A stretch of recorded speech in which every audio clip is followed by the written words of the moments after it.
Hi, I'm Andy Shalal. I'm the owner of Busboys and Poets. We are so happy to have Rock Newman and the Rock Newman Show join our tribe here. We are a tribe.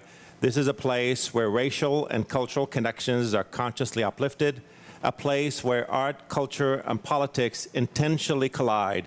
This is a space to take a deliberate pause and feed your mind, body, and soul. We believe by creating such a space, we can actually change our community, change DC, and change the world for the better. And now, the Rock Newman Show. Good evening, folks, and thank you so much for joining us, those looking in all around the world, and those here for a special edition live of the Rock Newman Show, broadcasting from the Langston Hughes Room. Every single time I say that, I just love it. We're broadcasting live from the Langston Hughes Room at Busboys and Poets, 14th and V Street, Northwest Washington, D.C. This is a special broadcast, and we are going to be doing a bit of a wrap-up, covering and having a post-mortem, if you will, on the 50th anniversary of the historic March on Washington.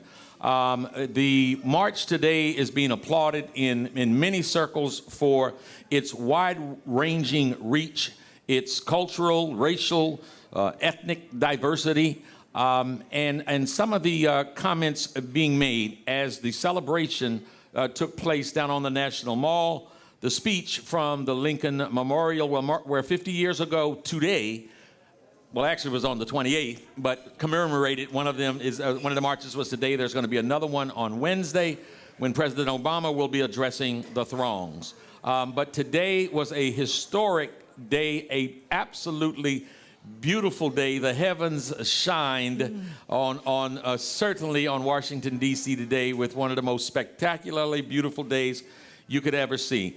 And we have a great lineup this evening. We're going from 5 o'clock to 9 o'clock, and if it gets funky up in here, we'll go even longer than that.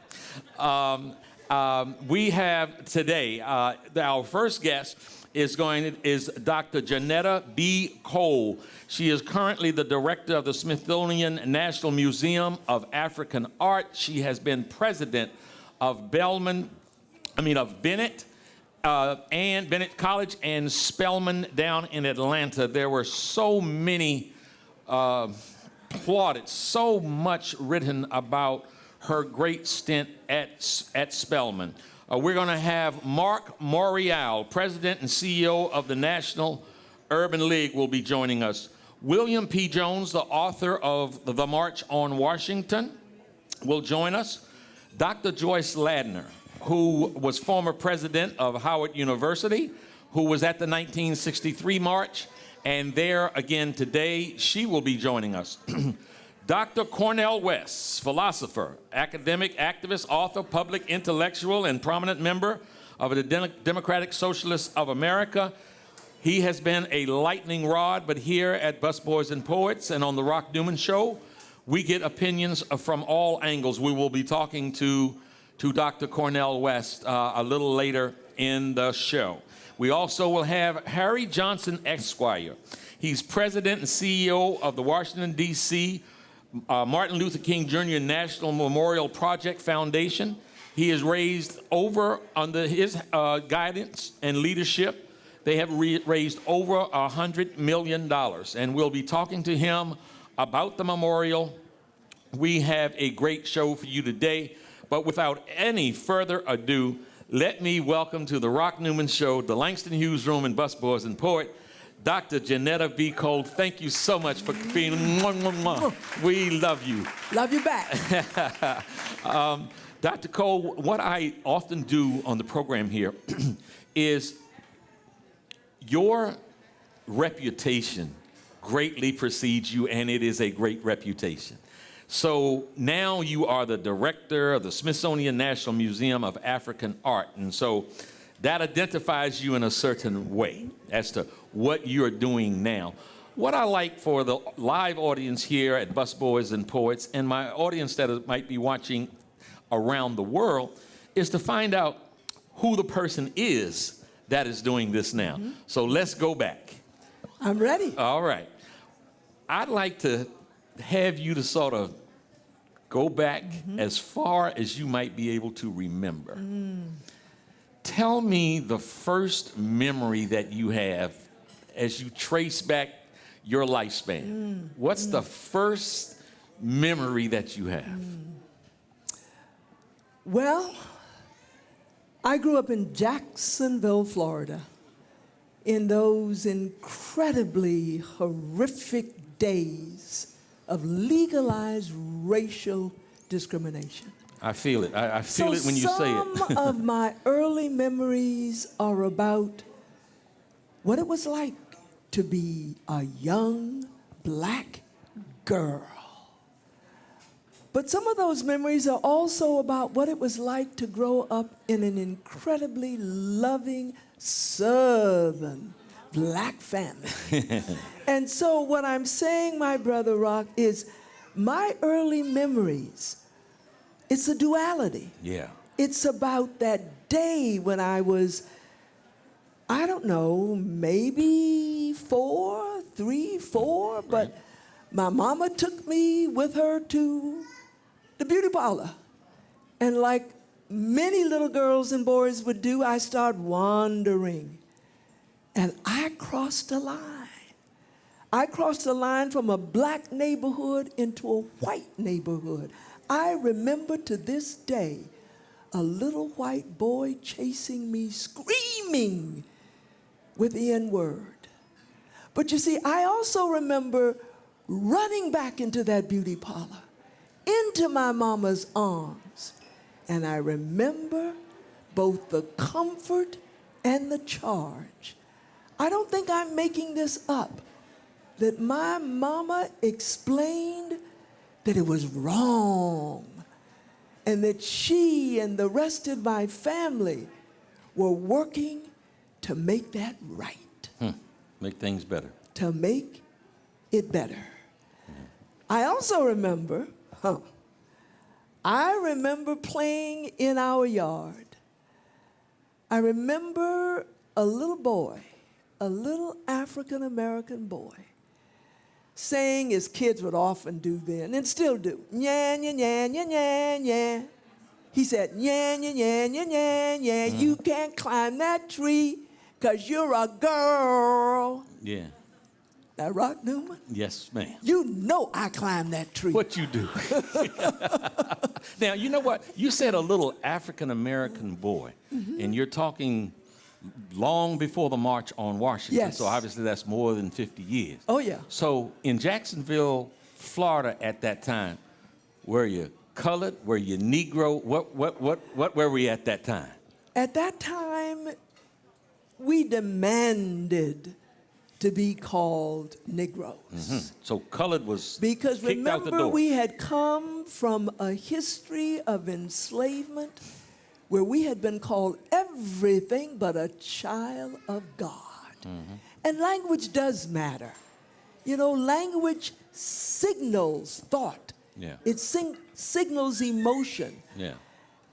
But here we are today, proudly calling ourselves African Americans. Now, there's a problem with that. Okay. I'm going to explain it. Please do.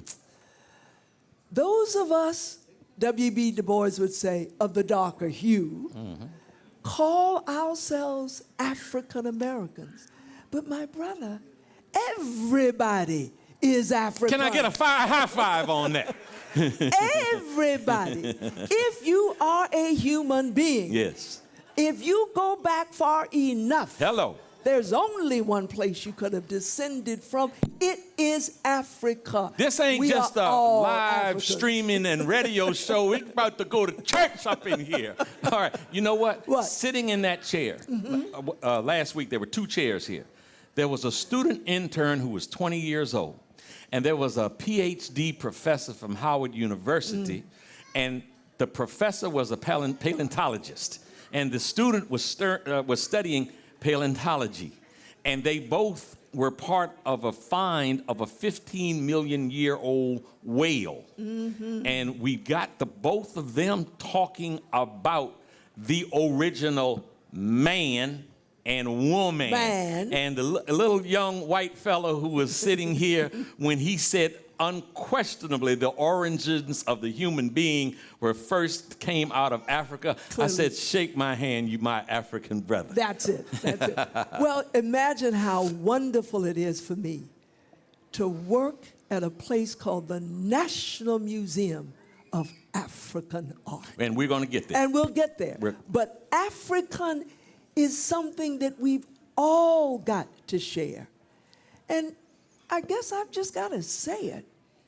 You know, we spend so much time talking about what divides us, how different we are, the various categories into which we human beings keep sending ourselves. But there's only one cradle of humanity. There is only one place where women and men began. You know what? We are going to come back to your early years. But on that subject, I've got to share this. Not too long ago, I caught a cab at LaGuardia Airport in New York, going into Midtown, 42nd Street and 6th Avenue. And on my way, I engaged in a discussion with the cab driver. And eventually, it came out that he was from Egypt. So I said, hello, my African brother.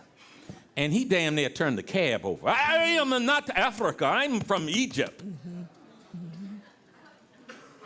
Now, why? Well, let me share this.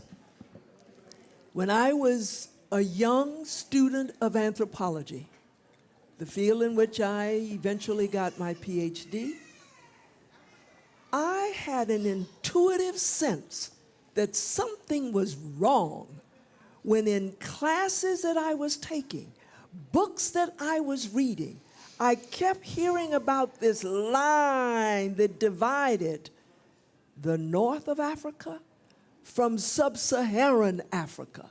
One more effort to rob black folk of their humanity, one more effort to create divisions that should never be. That's why in our museum we present the art, the culture of the entire continent, north, south, east, west, and central. Yeah. You know, when so I said, but Egypt is on the continent of Africa. So how does that dissolve in any way? How do you say you are not an African?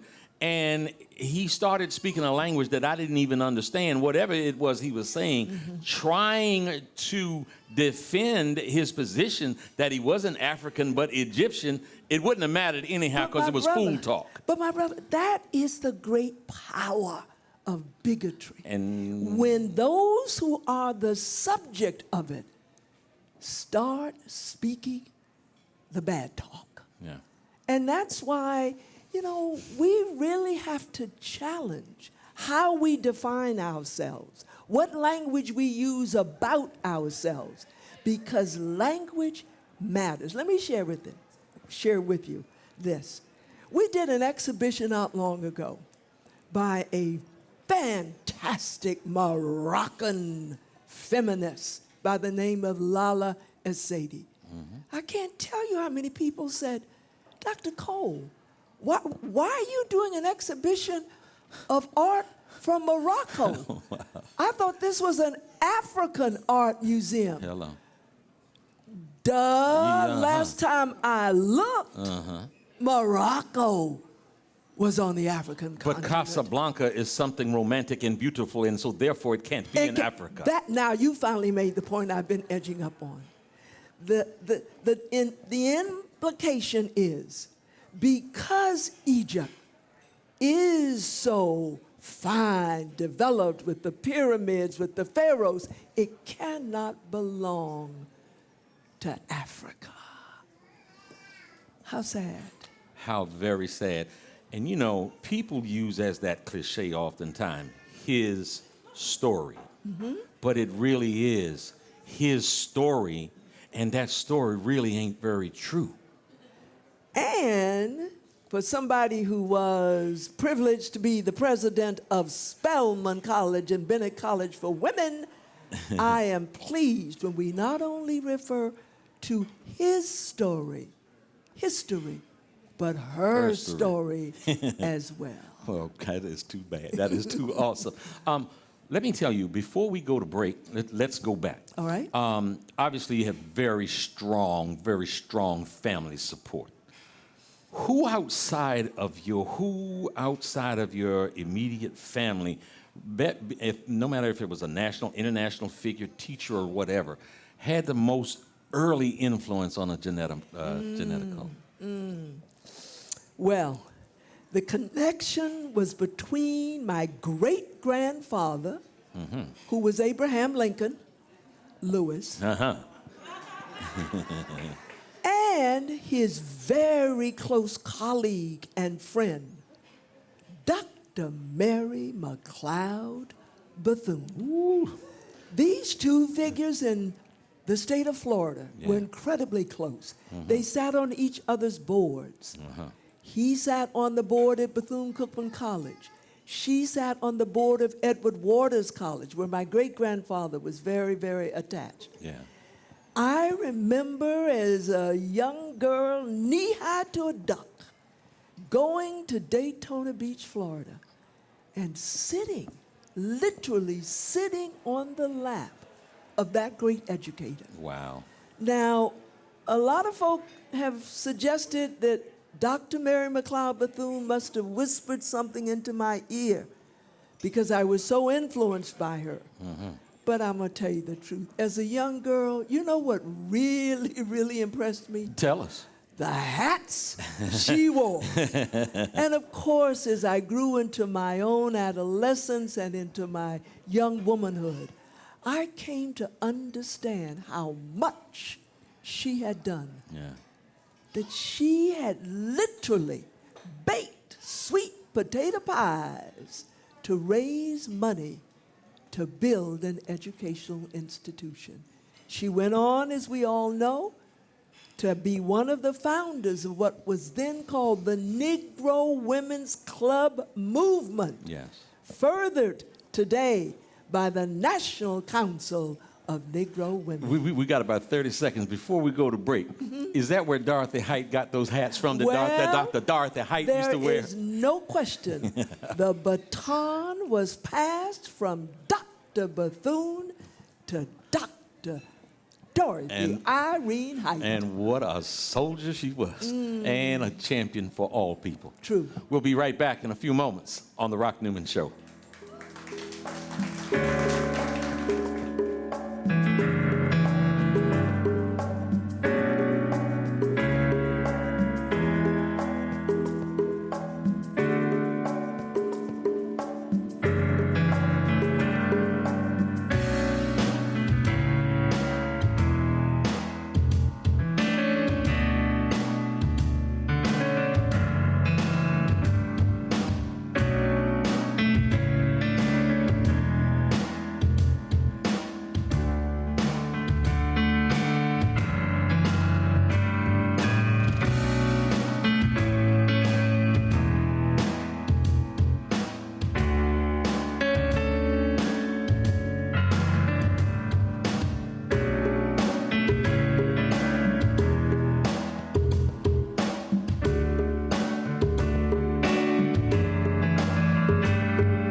My baby drives a Pohanka. The weekend is here, and no matter what the weather's like outside, you'll find the deals inside here in the beautiful showroom of the all-new Pohanka Hyundai in Capitol Heights during their giant Markdown Madness sale. Smart shoppers know that every new Hyundai in Pohanka comes with Hyundai Assurance and America's best 10-year, 100,000-mile powertrain warranty. But why don't you tell them about the Markdown sale, Joe? I'll be happy to, Kim. Folks, shop around on the web, and you'll see lease payments on a new 2013 Elantra GLS at $179 a month. Today at Pohanka Hyundai, $99 a month. That's right, a $99 payment on a brand new Elantra. And $89 a month on a new 2013 Accent GLS Automatic. How do they do it, Joe? It must be the volume, Kim. A brand new building, hundreds of new Hyundais, and Pohanka's low payment and easy credit programs are designed to get everybody driving. But you have to get here today. Rush to the giant Markdown Madness sale at exit 13 off the Capitol Beltway. Pohanka Hyundai, king of the Beltway. All financing for a limited term on approved HMF credit. My baby drives a Pohanka.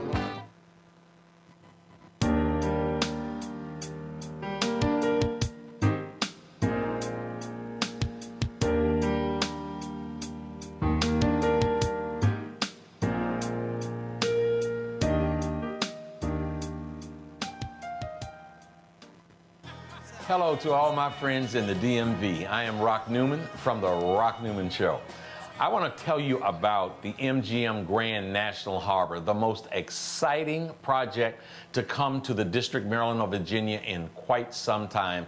You're going to have great fun. Come on down, support this project with all you have. It is going to be wonderful for the area. We're going to increase our tax base. We're going to get funding for the police department, for ambulance, for fire, for education. It is really a project that is going to benefit our area. Folks, we want to support in a very strong DMV kind of way this great project from the MGM Grand National Harbor. And now, the Rock Newman Show. Folks, we're back today, Saturday, August the 24th, the 50th anniversary of the historic March on Washington, D.C., and this place is starting to fill up. I would encourage you, come on down and join us here at Busboys and Poets. We are broadcasting live from the Langston Hughes Room. It is the place to be. In studio with me now, Dr. Janetta Cole, director of the Smithsonian National Museum of African Art, former president of Bennett and Spelman. We're going to have Mark Morial, William P. Jones, the author of The March on Washington. Dr. Cornel West will be in the house. Harry Johnson, Esquire, president and CEO of the Washington, D.C. Martin Luther King Jr. National Memorial Project Foundation will be with us. But right now we have none other than Dr. Janetta McCole. And Dr. Cole, before we went to break, we talked a little bit about Dorothy Height and one of your great influences, Mary McLeod Bethune. Okay, so early on, you sat on her knee and on the knee of Abraham Lincoln Lewis, who was your great-grandfather. Who was your great-grandfather. Okay, so that was at an early age. Those of you may or may not know, if research serves me properly, you went to Fisk University at the age of 15. That's true. So, you know, in school, some kids stay back and some kids skip. Did you do a lot of skipping? I'd love to tell this quickly. I had really pushy black parents who thought that nothing in the world could be more powerful than the church. The school. For y'all, if y'all need that translated, the church. The church. That's the church where you Okay. say amen and hallelujah. Right. The church, the school, and the bank. And Abraham Lincoln Lewis, my great-grandfather, said you got to put a lot into the 3 B's. The Bible, the school book, and the bank book. So his granddaughter, my mom, and the wonderful man she married, my father, they believed that education was the single most powerful means for the advancement, not just of an individual, but for a people. So it wasn't a question of would I do well in school? It was a question of I had to do well in school. So one day, I come home from school and I'm told that I'm to go downtown and take a test tomorrow. And if I passed the test, I would not graduate from high school. I would go directly to Fisk University. Now, this was an early entrance program. If you think I went early at 15, Maynard Jackson went to Morehouse at age 14. I didn't want to go to Fisk. But I was too stupid stupid to know how to fix it. So I go downtown. All I had to do was fail the test. Yeah. No, I passed the test. You didn't know how to fail. I didn't know how to fail. You the wasn't test. raised up that way. I wasn't raised to fail no test. And so off I went to Fisk. Yeah. It was an incredibly important experience in my life. Fisk University, with that amazing art collection. Fisk University with some of the greatest black intellectuals in the world. But that was the year when my father died. And I thought my world had ended. That's when you were 15? I was 15 years old. Wow. And I was John Thomas Betts Sr.'s baby girl. Yeah. And so there was an exchange program with Oberlin College, that great college that was the first to accept women, the first to accept African Americans. I went on the exchange because I could be near my sister, who was already there. Yeah. I never left Oberlin. And so I really feel I've been blessed to have the experience of the historically black university, Fisk, and one of the best small liberal arts colleges called Oberlin. Can you describe going to Fisk? Can you kind of, again, travel back and illuminate for us what it felt like being in the midst of all of that history there? And it was. It was to be in the midst of it all, and Fisk knew that an enormous amount of the experience had to be to connect students with those who had been there before. I'm talking about like a Dr. W.E.B. Du Bois. There I was, going to a library where the murals had been done by a great African American artist. Who was the librarian? Arna Bonta. Who was the president? The great Charles S. Johnson. And so my early years in college taught me that there was a long history and her story of black intellectuals, of black artists, and of black activists. And so when we went downtown to do our version of sitting in at the lunch counter, it wasn't something that that generation of Fisk students had thought about. It was a continuation of social activism. You went to Fisk at 15.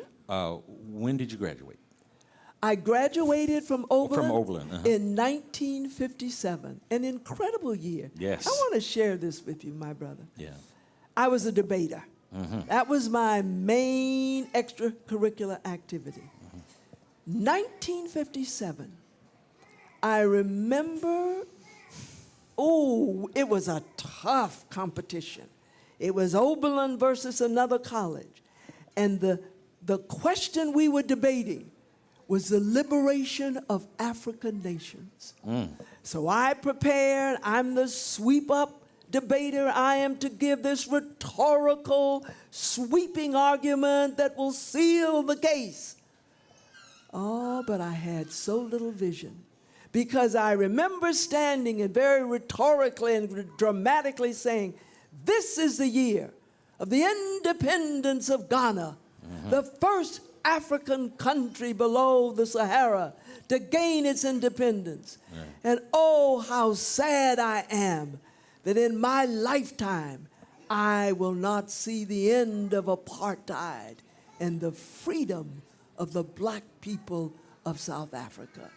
How could I have had so little faith? Yes. And now we look at a continent, 54 nations. Yes, a continent with challenges. Certainly. But a continent clearly on the move. So you finished the 1957. You know, when I hear that word, when I hear the year, 1957, I just automatically think of Little Rock, Arkansas. And all of the turmoil and all of the pain, just the struggle. 1957 just makes me think of Little Rock, Arkansas. it makes me think of Little Rock no less. And I remember a number of years ago going to Arkansas and going to that high school and reliving in my own mind what it must have been like. Of the Little Rock Nine, I happen to know Ernie Green. But it's not hard for me to imagine what it must have been like to be young, gifted, and black, as Lorraine Hansberry would put it. And Nina Simone would sell it. And sing Nina it. Simone would sing it. And to have to go to school accompanied by armed men. What bravery the Nine had. Yes. What extraordinary courage they had. And when we think today about the state of education among black and brown students, we dare not fix it so that the Little Rock Nine, so that Charlene Hunter Galt at the University of Georgia, so that our brother James at the University of Mississippi did not take those horrible experiences in vain. Yes, yes, yes. Folks, if you got any children that's sitting around, you need to bring them and let them watch the Rock Newman Show at rocknewmanshow.com. In studio with me right now in the Langston Hughes Room, we're broadcasting live from Busboys and Poets, Dr. Janetta B. Cole. So, okay, so you finished college from Oberlin in 1957. What happened next? Well, not only did I go to Oberlin, but I discovered my passion. I went there thinking I was going to be a baby doctor. Mm-hmm. Since I was little, somebody would say, you know how old folk and not so old folks say, now, little girl or little boy, what are you going to be when you grow up? Uh-huh. I had it down pat. I'm going to be a baby doctor. Uh-huh. When I got to Oberlin, walked into a particular classroom, watched a long, lanky white professor talk about anthropology. I could hardly spell the word. That was it. And the reason that it was such an instant love affair was that he was describing a field that could explain where I had come from, where all of humanity had come from, and a field that would help me see not only the differences among people, but the commonalities. So I became an anthropologist. Now, in those days, I didn't have a lot of sheroes. That is, reflections of myself. But there was one. And if you walk out of Busboys and Poets across the street to Eatonville, hello, you are in a place. Who that? Who that? You know her name. What her name is? Her name be Zora Neale Hurston. That's right. And that explains why my favorite place, I'm sorry, Andy, my favorite place to eat is not Busboys and Poets. It's across the street. And for those of you around the world who might not connect those dots, Busboys and Poets is right across the street from Eatonville, and the visionary and the artist and that beautiful man that owns both of them is named Andy Shalal. We thank him for all that he has done in Washington, D.C., and all that he'll continue to do. We do. And I just want to remind folk, both here in Washington, D.C. and around the world, why Andy put Eatonville right across the street from Busboys and Poets. We all know, sitting as we do in the Langston Hughes Room, that he was a busboy and a poet. That's right. He was a prominent figure in the Harlem Renaissance, yes, as was Zora Neale Hurston. Yes. Well, unfortunately, they had a little riff.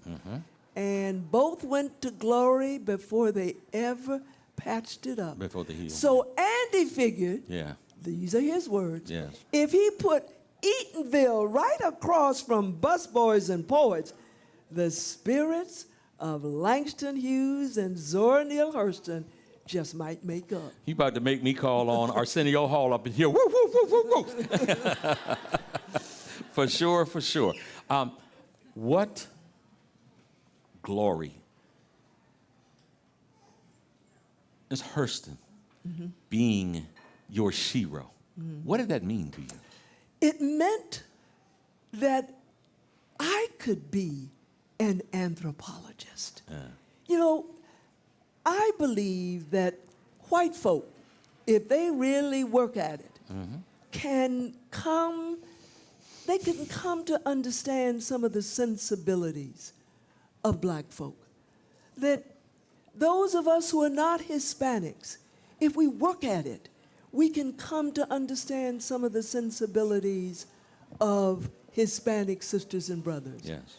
But there's a power in having a teacher, a model, a figure who is a reflection of you. Yes, yes, yes. And so when I looked at Zora Neale Hurston, who was, among other things, an anthropologist, I said, well, if she can be an anthropologist, then so can I.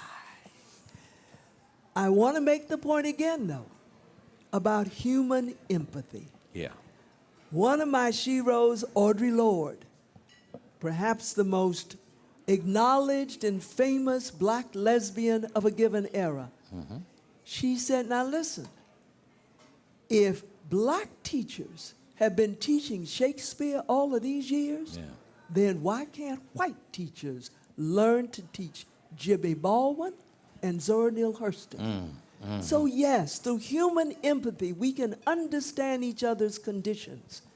But there's something so powerful in having that teacher, that physics teacher, be a black woman in front of a black student.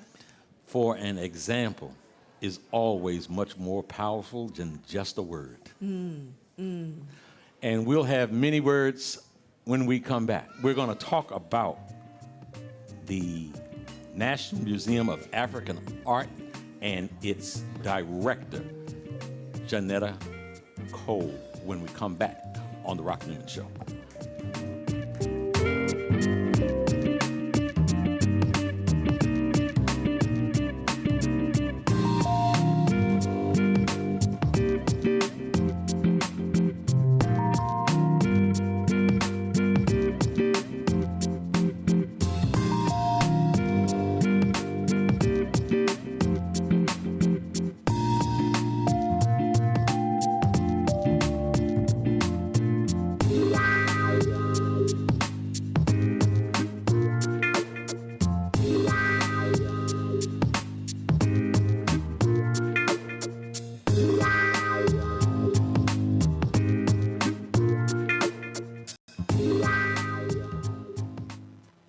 This is Leprechaun Tim Pohanka from Pohanka Nissan and Pohanka Hyundai. It's hard to be down on your luck when you're Virginia's first choice for new Nissan and Hyundais, but I need to sell 60 cars this week. Right now, I'll pay you big bucks for your good luck. Bring down any good luck charm you've gotten based on the sale price of the car you choose. I'll give you up to $4,777 off any nicer, newer car this week. Today, your lucky penny is worth plenty, up to $4,777 off any nicer, newer car you want. Stop moping and hoping you'll get approved. With my For the People credit approval process, the banks are looking to get lucky and lend to you, even if you've been turned down before. Bring me any good luck charm and I'll give you up to $4,777 off any nicer, newer car today. Hurry, once I get rid of 60 cars, the luck runs out. All offers require bank approval, so call us at 1-800-POHANKA, visit Pohanka Nissan and Pohanka Hyundai on Route 1 in Fredericksburg, or better yet, log on to TimPohankaForThePeople.com. And when we make a deal, I promise it'll be your lucky day. I'm Tim Pohanka, and I'm a leprechaun for the people.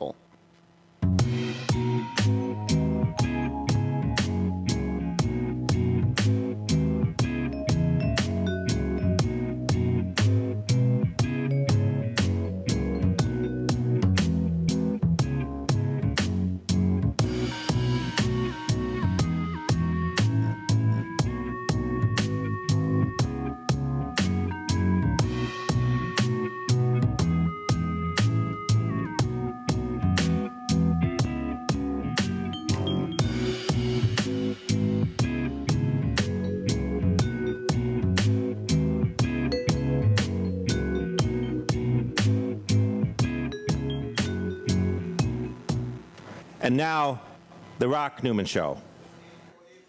Welcome back, folks. Saturday, August the 24th, 2013. We're broadcasting live from Busboys and Poets. We're on the stage of the Langston Hughes Room, and Dr. Janetta B. Cole is with me. Dr. Cole, you were at the march today. This is the 50th anniversary of the historic Martin Luther King's historic March on Washington. You were there today. Give us a sense of how it felt being amongst the throngs.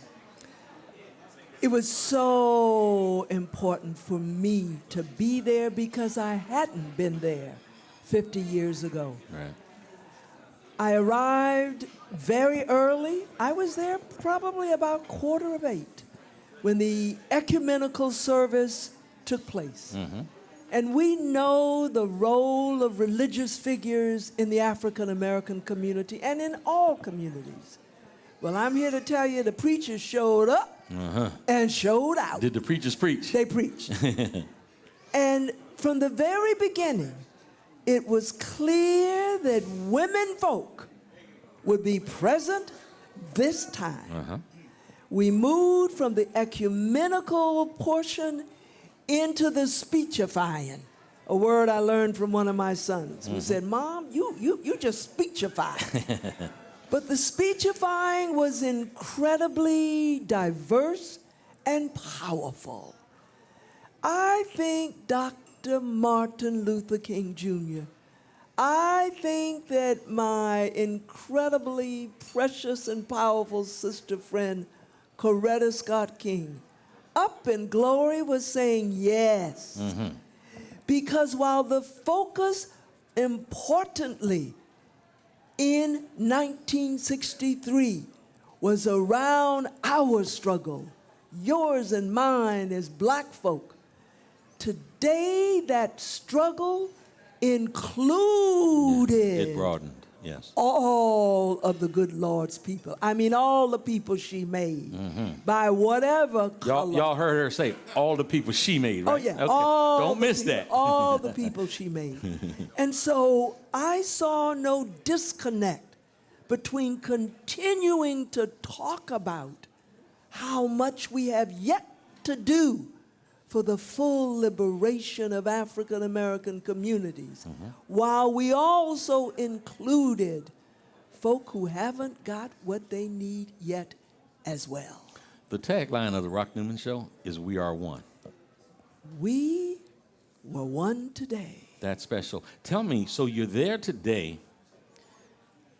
What part of the country or the world were you in 50 years ago when Martin Luther King A spoke? little town you may never have heard of, Pullman, Washington, as a young professor. So you were all the way across the country. Oh, across the country, but a young professor who had the privilege of helping to start one of the first black studies programs in our country.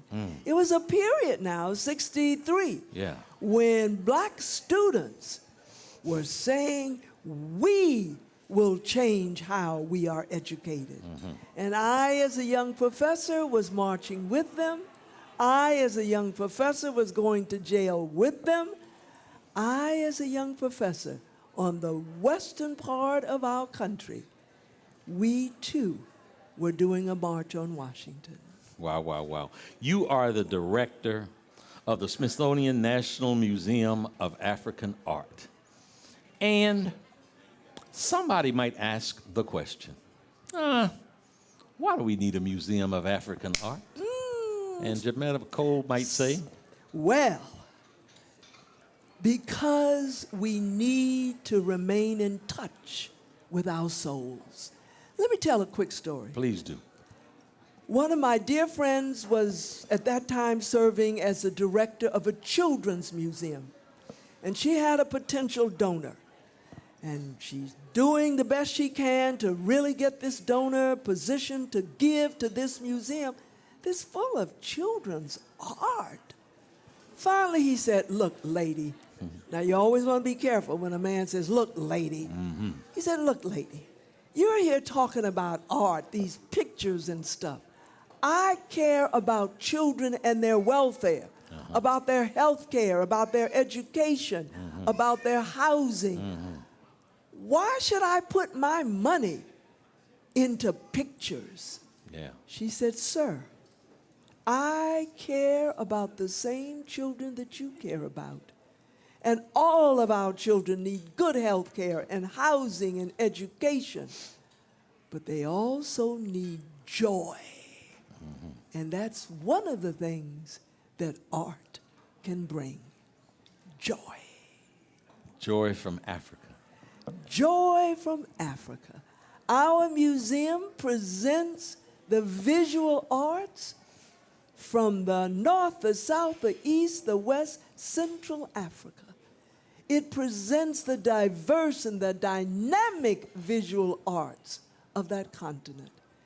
And while there's much joy in looking at this array of creativity, I also, as the director, hold on to my role as an educator. Because I know that when our visitors are in that museum, they cannot or they should not hold on to stereotypes about Africa. You're looking at this incredible 15th century work of art. Yes. An ivory bracelet carved by a Yoruba artist from a single piece of ivory. When you look at that, how dare you continue to think about Tarzan? Yeah. You're in the presence of creativity. Of true greatness. Of course. Of real greatness, not that celluloid stuff. Right. Just recently, you, let me see if I can tie this together. Just recently, you had Jill Scott. Yes, we did. At the museum. Now, I don't do a whole lot of research, but I do a little bit. And a little birdie told me that you are a jazz lover. Ooh, I love black improvisational music, sometimes called jazz, like the devil loves sin. And we know the devil loves sin. Oh, it is. In fact, I'm just going to make a confession. Please. I would love to grow up and do exactly what you do, but with a twist. If I could have my own radio program and be the one spinning black improvisational music, oh, I'd be one happy woman. I'd sign up to be your first sponsor. Thank you. Thank you. No, I do. I do. And where did you get that? Where did you fall in love? How did you fall in love? Well, first of all, my mama, graduate of Wilberforce, one of our historically black universities, was into music. I mean, my mama was in the church. She played the organ. She played the piano. She directed all of the choirs. Yeah. And so I grew up from being a very young girl, really into music. But it was more church music and classical music.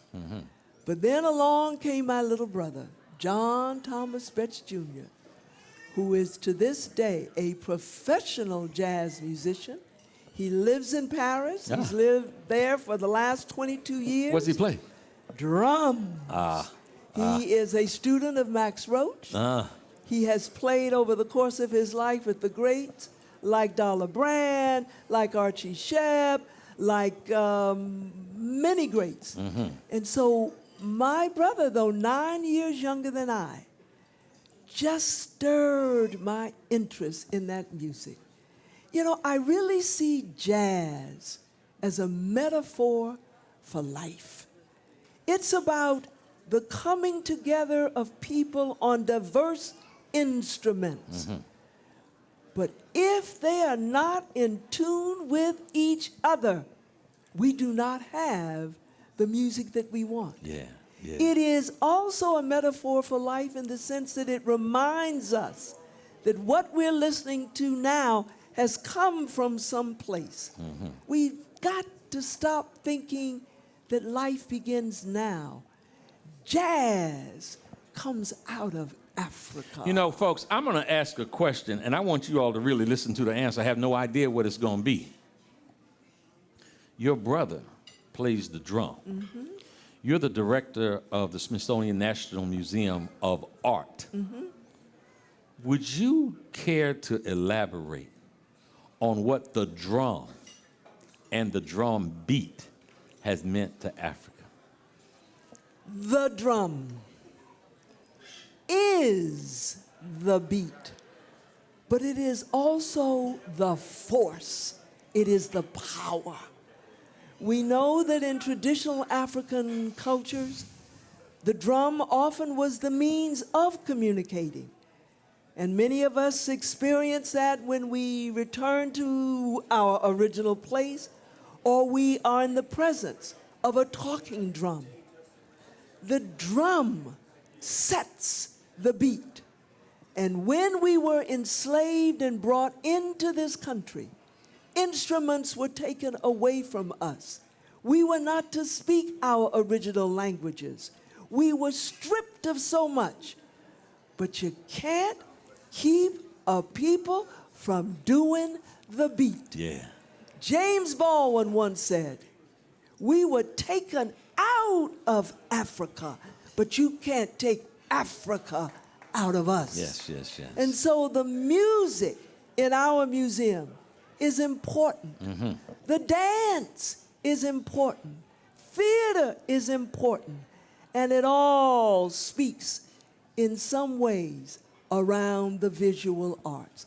Now, not only is my brother a jazz drummer, my sister, who is now in glory, was a double major in voice and piano at Oberlin. All right. And went on to sing lead roles in German state opera. Wow, wow. So I'm left with just loving jazz. I can't carry a tune in a bucket, but I can love black improvisational music. I feel you, I feel you. So I didn't make it. I very much wanted to make it to the event where you had Jill Scott. You know, and I found it just kind of interesting about, I heard Jill Scott was coming to the Museum of African Art. And I remember the role that she played in the story on The First Lady Detective Agency. That's right, on HBO, and there was a HBO. And I thought she did such a fantastic job with that. Tell us about that occasion. What happened? What had you to bring her there? Well, first of all, I have to say how much I appreciate one of my colleagues. His name is Eddie Burke. And he helps to create what we call the Director's Discussion Series.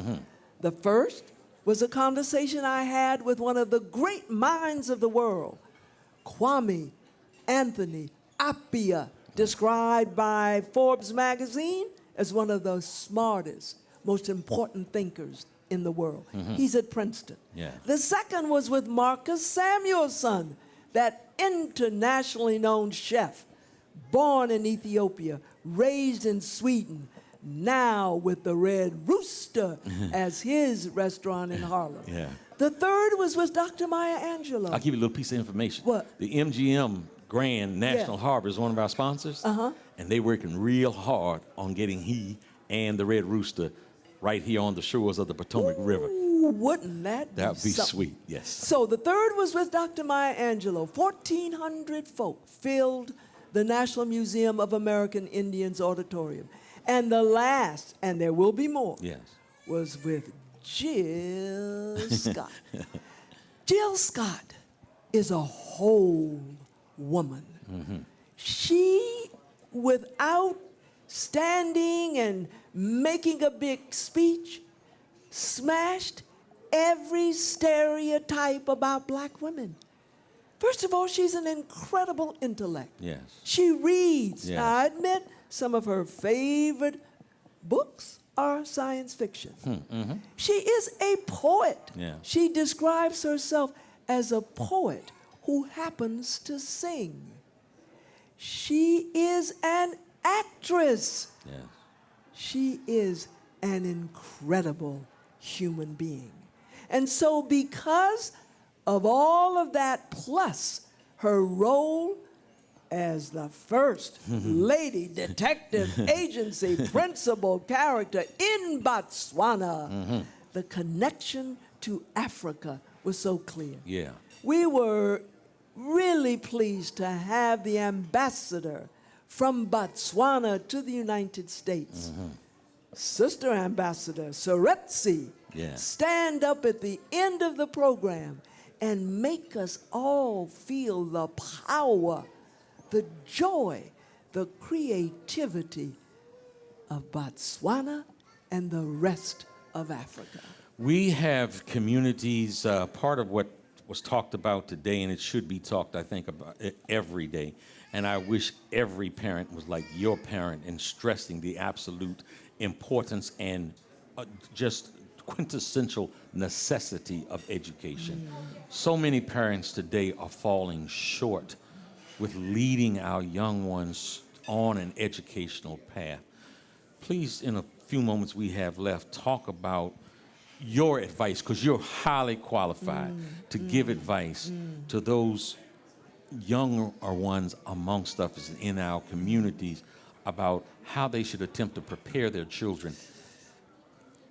I think we can say without exaggerating that teaching is a sacred task, that education is a powerful and necessary tool for the advancement of a people and an individual. I want to quote a slave master. The year was 1832. He owned a lot of slaves in Mississippi. These were his words: "Slavery and knowledge are incompatible." You cannot be enslaved in the true sense of enslavement if you are educated. That's why Frederick Douglass tricked a boy into teaching him how to read. That is why black men and women risked their lives during the period of enslavement to learn to read, because it was against the law for a slave to know how to read. Here we are today with no more formal enslavement, no more formal racial discrimination. We've got to value education no less today than it was valued then. And I must say, if we don't take our children's education into our hands, our hearts, and make it right, I don't know what's going to happen to us. The slide will continue. I don't know what will happen to us. Dr. Janetta Cole, thank you so very much for being on the Rock Newman Show. You gotta promise me it won't be your last time. Oh, I was waiting for you to say that. Yo, we want you to come back. I would love to. Thank you very much. And I just want to thank you for all of the righteous work that you've been doing and that you continue to do. Thank you, my brother. Thank you so much. We'll be back in just a few moments on the Rock Newman Show.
My baby drives a bull handcuff.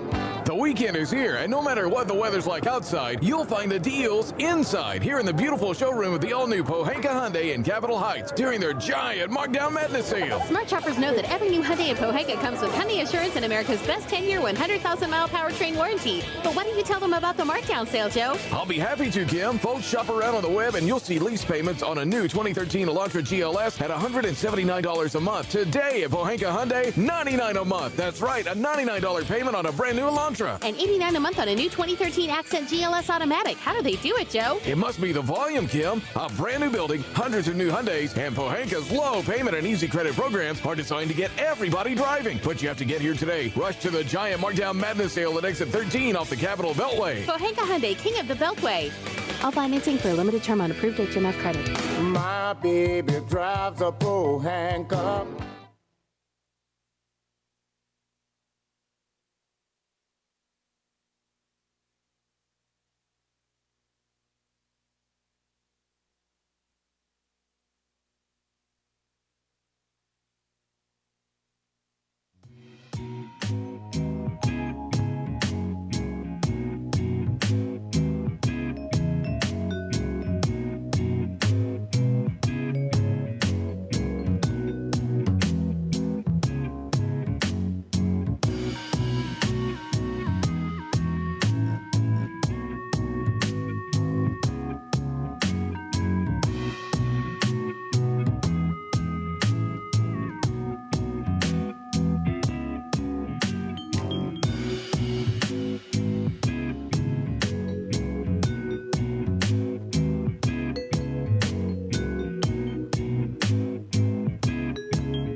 Hello, everybody. I'm Rock Newman from The Rock Newman Show. And I am absolutely flattered to have as one of my fine advertisers the DMV's greatest corporate citizen. Who am I talking about? I'm talking about the Pohanka Automotive Group.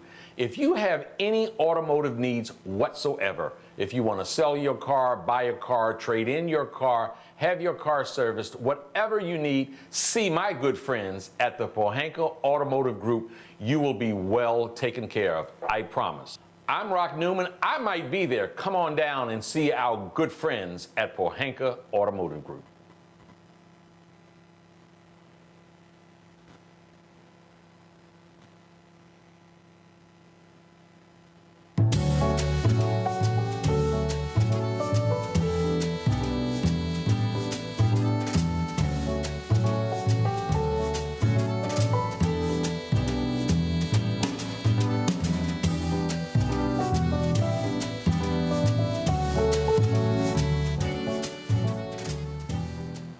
And now, The Rock Newman Show. Folks, welcome back to the Rock Newman Show. Today, August the 24th, we are celebrating the 50th anniversary of the historic March on Washington led by Martin Luther King in 1963. My guest in this hour is Mark Morial, President and CEO of the National Urban League. Mark played a very, very significant role in pulling all that was today together. From every estimation, all of the initial reports, just sort of every measure, every standard used is that today was a great day on the mall. Mark Morial, welcome to the Rock Newman Show. Rock, I'm so glad to be with you again. Again. And it's good to be here at Busboys and Poets and with a great audience. Today was an impactful day. It was a powerful day. The weather cooperated with us. Oh, did it ever. Just a beautiful And the day. enthusiasm and sense of spirit and purpose in the crowd really, really made it a very special day. The National Urban League that I'm proud to lead was a part of today's march and a part of the march in 1963. Yes. And 1963 was a coming together of civil rights, labor, and religious organizations here in Washington, D.C., for that march at that time under a very different set of circumstances in our nation. And we came today not just to commemorate, but we came to commemorate, to reflect, to remember, to understand 1963. But we also came to commit to a continuation, a continuation when it comes to the challenges that the country faces in 2013. And that's so important that your listening audience and certainly those in the live audience we all focus that what we were working to do today is to really, really jumpstart a new civil rights movement in the nation against voter suppression, against income disparities, against the idea of poor schools, against the assault of the filibuster and the stand your ground legislation coming from parts of this nation that want to turn the hands of time back. I think we succeeded today. We succeeded because the crowd was powerful. Lots of young people in the crowd. Lots of women speaking something that wasn't a big part of 1963. The expansion of the movement to other communities. So it was a great day. So how many of you all participated? And give yourselves a big hand, Yes. your audience. Yes. Participated. We love you. We respect you. What a powerful, peaceful, and purposeful audience we had out there on the mall marching for purpose. Mark, in 1963, certainly it was the truly explosion of the civil rights struggle, Yes. the visible, active part of the civil rights struggle. And primarily, not only, but primarily the focus there was on the interest of the black population that was so incredibly disenfranchised. It seems as if in this march today that the coalition really did broaden. And it needs to broaden, and we must broaden it, because even in 1963, while the focus was on the dismantling of segregation through the passage of a Civil Rights Act, the enfranchisement of those who had been enslaved 100 years earlier, while those were the important names of 1963, in 2013 we have a broad coalition. It includes Latinos. It includes progressives from the white community. It includes the LGBT community and women activists and Asians and Native Americans, because that's what the future of America is going to be. It's going to be broad. It's going to be everyone. But underneath it are the principles of freedom, the principles of justice, equality, full participation in American life. And I said in my speech today, I got an opportunity to share, which was a privilege, that some people want to pass stand your ground legislation. We want to stand our ground against injustice, stand our ground against joblessness. We've got to reaffirm that. One thing I certainly want to share with you is that on Friday, the National Urban League teamed up with the Memorial Foundation, headed by Harry Johnson, and we held a one-day Redeem the Dream Summit. As a part of that summit, we not only had speakers, we not only had a Future Forward Leaders celebration, we also had the release of what we call the 21st Century Agenda for Jobs and Freedom. We convened about 70 leaders, 60 to 70 leaders, myself, Reverend Sharpton, Benjamin Jellis, Melanie Campbell, colleagues in the movement, came together beginning last December to put this agenda together for public policy. So we are determined for this not to be like a late night movie. We just came for one time, and then it's over. We came because we want this to be a new beginning. Mark, can you share that agenda? Because that's part, a lot of folks want to say, okay, it really felt good down on the mall today. There were a lot of great speeches. What's going to happen tomorrow? What's going to happen next week? Here's the public policy agenda that we crafted. It focuses on 5 priority areas. One is jobs, the economy, and income inequality, which is widening in this nation, which means that people's paychecks do not go far enough to help them afford the necessities of life, that there are not enough jobs, and certainly many who even have jobs do not earn fair wages. The economy and jobs, a big focus. We've got recommendations. One is to raise the minimum wage and index it to inflation. Then we've got education and schools.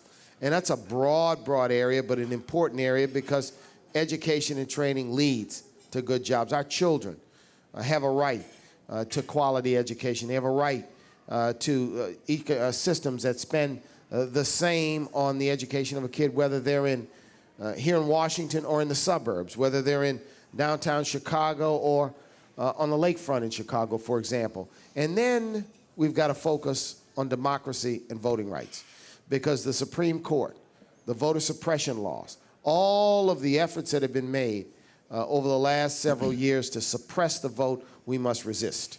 And this suppression effort, in its sinister methodologies, even has an ally in a 5-vote majority of the Supreme Court, which knocked out a key provision of the 1960s in the Voting Rights Act. Then criminal justice reform. We are a nation where we have 5% of the world's population, but we incarcerate 25% of those in jail here in the United States. We've got to fix the broken criminal justice system. It's not working. It's costing us too much. It is giving a life sentence to even people who commit very minor offenses, because when they come out of jail, that conviction keeps them from getting a job, getting a loan, moving on, and getting back on their feet. And then we have health disparity. So it's a 5-part agenda. It is statements of principles. We've got 90 recommendations. People say, why do you have so many recommendations? Because it's a serious thing. It's not a talking points document. It's not a propaganda manifesto. It is a serious policy document, and it's at nul.org, nul.org. Read it. We've got 60 signatories in terms of organizations. We want that 60 to turn to 600, 6,000, indeed 6 million supporters. So there'll be mobilization. Reverend Sharpton talked today about going to North Carolina, about going to Texas, about further mobilizations around the country as we seek to highlight those states like Texas where the voter ID law, the Supreme Court decision wasn't dry. The ink was not dry on the decision, and the Attorney General of Texas said, I'm going to implement the voter ID law immediately. North Carolina, just within the last 30 days, passed one of the most draconian set of anti-democracy pieces of legislation in modern American history. It harkens back not to the 1950s, Rock, it harkens back to the early 1900s, because it's tantamount, Dr. Cole, to a new form of literacy tests, a new form poll tax, of poll tax and grandfather clauses. Rachel Maddow on MSNBC, she did an incredible piece. I think it was Thursday night. She was actually at Elizabeth City, I think it was. North Carolina. Yeah. Where there was a gentleman who was on campus who wanted to run for public office there, and the legislature, the way this thing has come down now, it is basically denying him the opportunity to run by saying that him living on campus doesn't make him a full-time resident. I mean, and it really, she highlighted in a very clear fashion the absolute rollback. So obviously, and the absurdity and the idea that we're going to say to a college student, you cannot participate in the democratic system. Look, I remember I was young. It was earlier than I can vote when we fought a battle and we amended the Constitution so that 18-year-olders could vote. The minimum voting age was 21. It moved down to 18, and the thinking was that those that went to war to defend the country had a right to vote in our elections. That was the argument.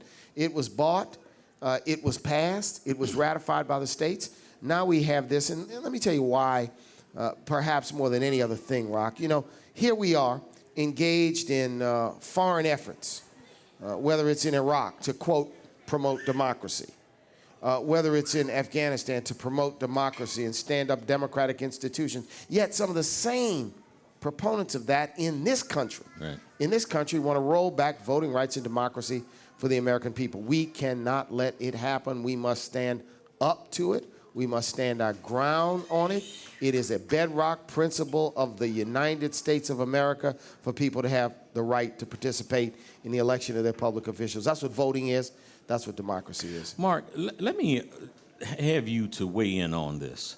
There are those in the black community that suggest that at the bottom rung, that there needs to be such intense focus put on specifically the issues of African Americans, that organizations like the Urban League, and for example, and it's sort of, if you could sort of tie this together for me, the same thing is said about to Barack Obama, that you have this broad coalition and everybody's rights are being addressed, But it seems like while the broad coalition of rights, everyone's rights are being addressed, African Americans are falling more and more behind.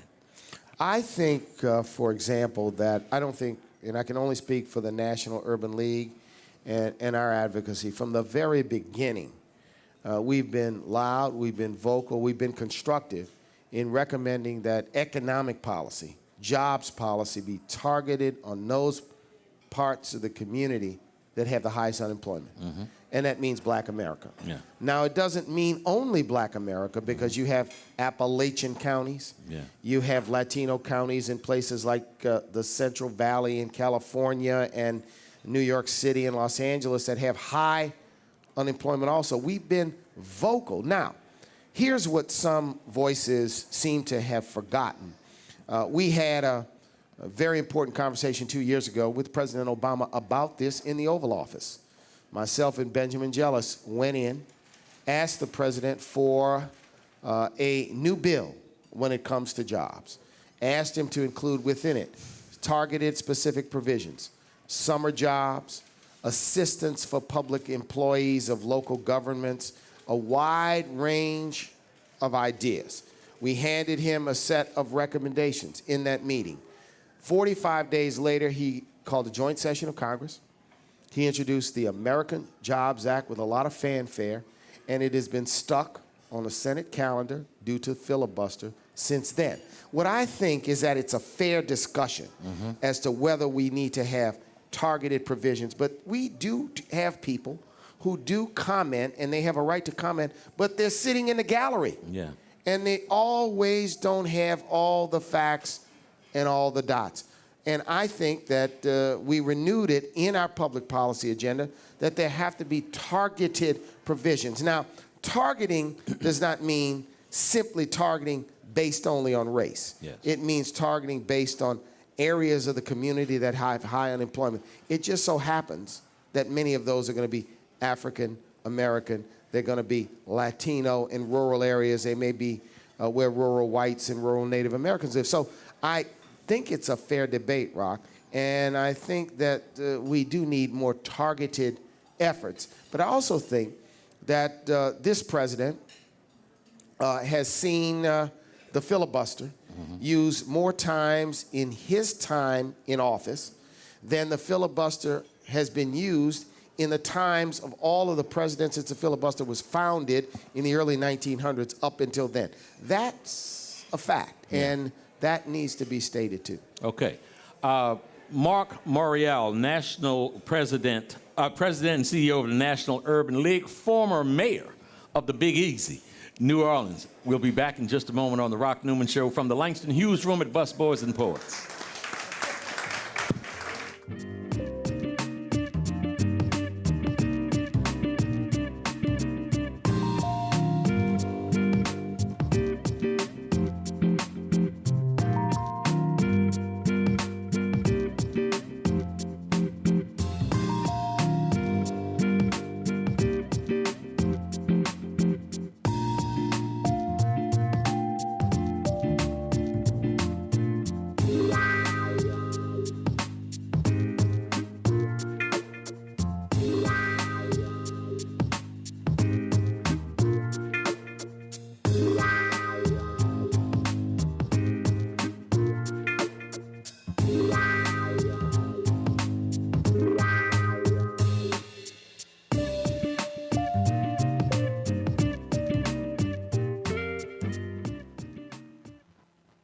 My baby drives a pro handcuff.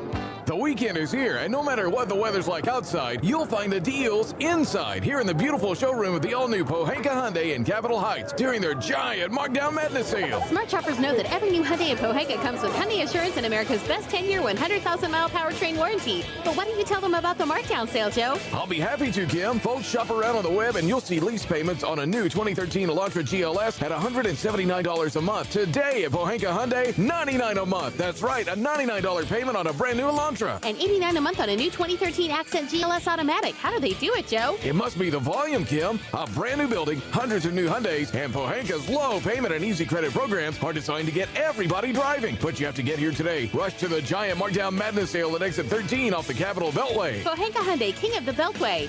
All financing for a limited term on approved HMF credit. My baby drives a Pohanka.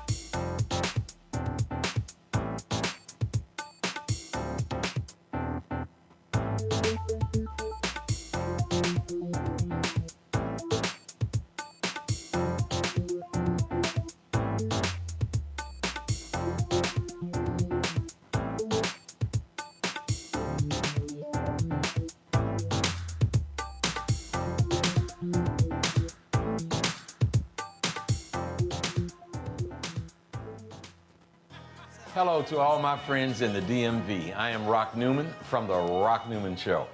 I want to tell you about the MGM Grand National Harbor, the most exciting project to come to the District, Maryland, or Virginia in quite some time. You're going to have great fun. Come on down, support this project with all you have. It is going to be wonderful for the area. We're going to increase our tax base. We're going to get funding for the police department, for ambulance, for fire, for education. It is really a project that is going to benefit our area. Folks, we want to support in a very strong DMV kind of way this great project from the MGM Grand National Harbor. And now, the Rock Newman Show. Hi, folks. This is Rock Newman. Today, Saturday, August the 24th, 2013. We're doing a postmortem, a wrap-up commentary about the 50th anniversary of the historic Martin Luther King March on Washington, D.C. In studio with me in the Langston Hughes room at Busboys and Poets, former mayor of New Orleans, the Big Easy, and president now and CEO of the National Urban League. You know, before we go back to some heady stuff, let me just say, let me bring up a name that I'm sure you're rather familiar with. It's he at one point worked for and I think headed up an organization that had just tremendous impact throughout the South on people voting. The Southern Organization of Unified Leadership Soul, guy by the name of Don Hubbard. Oh, man. Talk to me about Look, Don Hubbard. Now, you all might not know who Don Hubbard is. I'm going to say this. He's a friend of mine. But Don's a friend of mine and a mentor. And, you know, Don was one of those folks who came out of CORE. Yes. The Congress of Racial Equality. He actually was part of the 1963 march on City Hall in New Orleans because there were 30 to 40 local marches in the 2-month period after the March on Washington to support the messaging of the March on Washington. Don Hubbard was one of the organizers of that march, and then later created a political organization, the Southern Organization for Unified Leadership, called SOUL. SOUL. It was a political organization in New Orleans. It was respected and feared. Yeah. In the 1970s, Don Hubbard was a person whose door everyone who ran for office knocked on. Yeah. And I'm proud that when I began my political career in the early 90s, he took me under his wing. He shared with me so much wisdom, so much thought, so much foresight, and sort of counsel. I was young. Yeah. I was aggressive. Sure. I was sometimes impatient. Yeah. And Don counseled me in terms of how to work with some of the senior leaders in the community. But a great friend, and you know, I got to tell a story about you, Newt.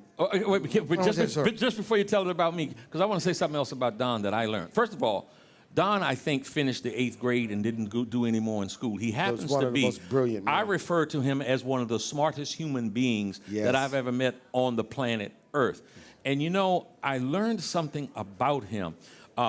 When he went to Syracuse, New York, there was a car dealer in Syracuse or Buffalo, New York, that donated the station wagon that weren't the three civil rights Schwerner, Goodman and Cheney. Goodman and Cheney.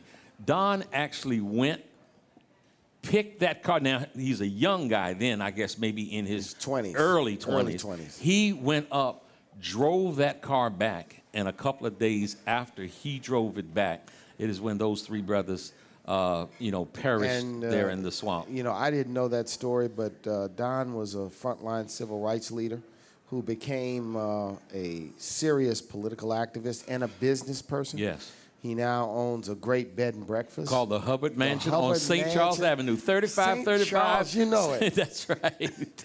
And he is, transitioned to be really a truly elder statesman, certainly in the community. So I'm going to tell a little story about Rock because Rock was working in the boxing game. Do I need to duck? Yeah, no. And I'm a big-time boxing fan, just big-time boxing fan. The Muhammad Ali fights in the 1970s and followed Larry Holmes, and Rock was working with Riddick. And one day he called my office. And the guy ran in and said, Newt Rockney is on the phone. Newt Rockney is on the phone. Newt Rockney. I said, Newt Rockney has been dead for 50 years. He said, but he's Rock something. He's the Rock. I said, you mean Rock Newman. Rock Newman. But, we've had such a great friendship, over the years, and I've admired and respected your leadership. And the contributions you made here in Washington, D.C. For many, many years and many generations ago. I think what it tells us is that, like Don Hubbard, you, so many others, have contributed so much in so many avenues in life to the politics of this community, to the entrepreneurship of this community, to the business and social fabric of the community. And, I admire that. And I indeed respect that. And I think today on the Mall was also this idea of also helping to pass the torch, helping to engender and stimulate and energize a new generation. The Urban League, we had about 4,000 people who marched with us from the Grand Hyatt to the site of the Lincoln Memorial. We had approximately 40 kids, all under the age of 12. Leading our march all the way in. We said, and I said, put the children up front. Hello. If we're going to respect the children and elevate the children and talk about the interests of the children, let's put them up front. Let them have an experience of a lifetime to say they participated in this historic event. And so it was really, really Mark, special. as we talk some personal things here, I got to tell you something, man. One of my heroes, one of my serious heroes was a guy, they referred to him as Dutch Moriel, your daddy.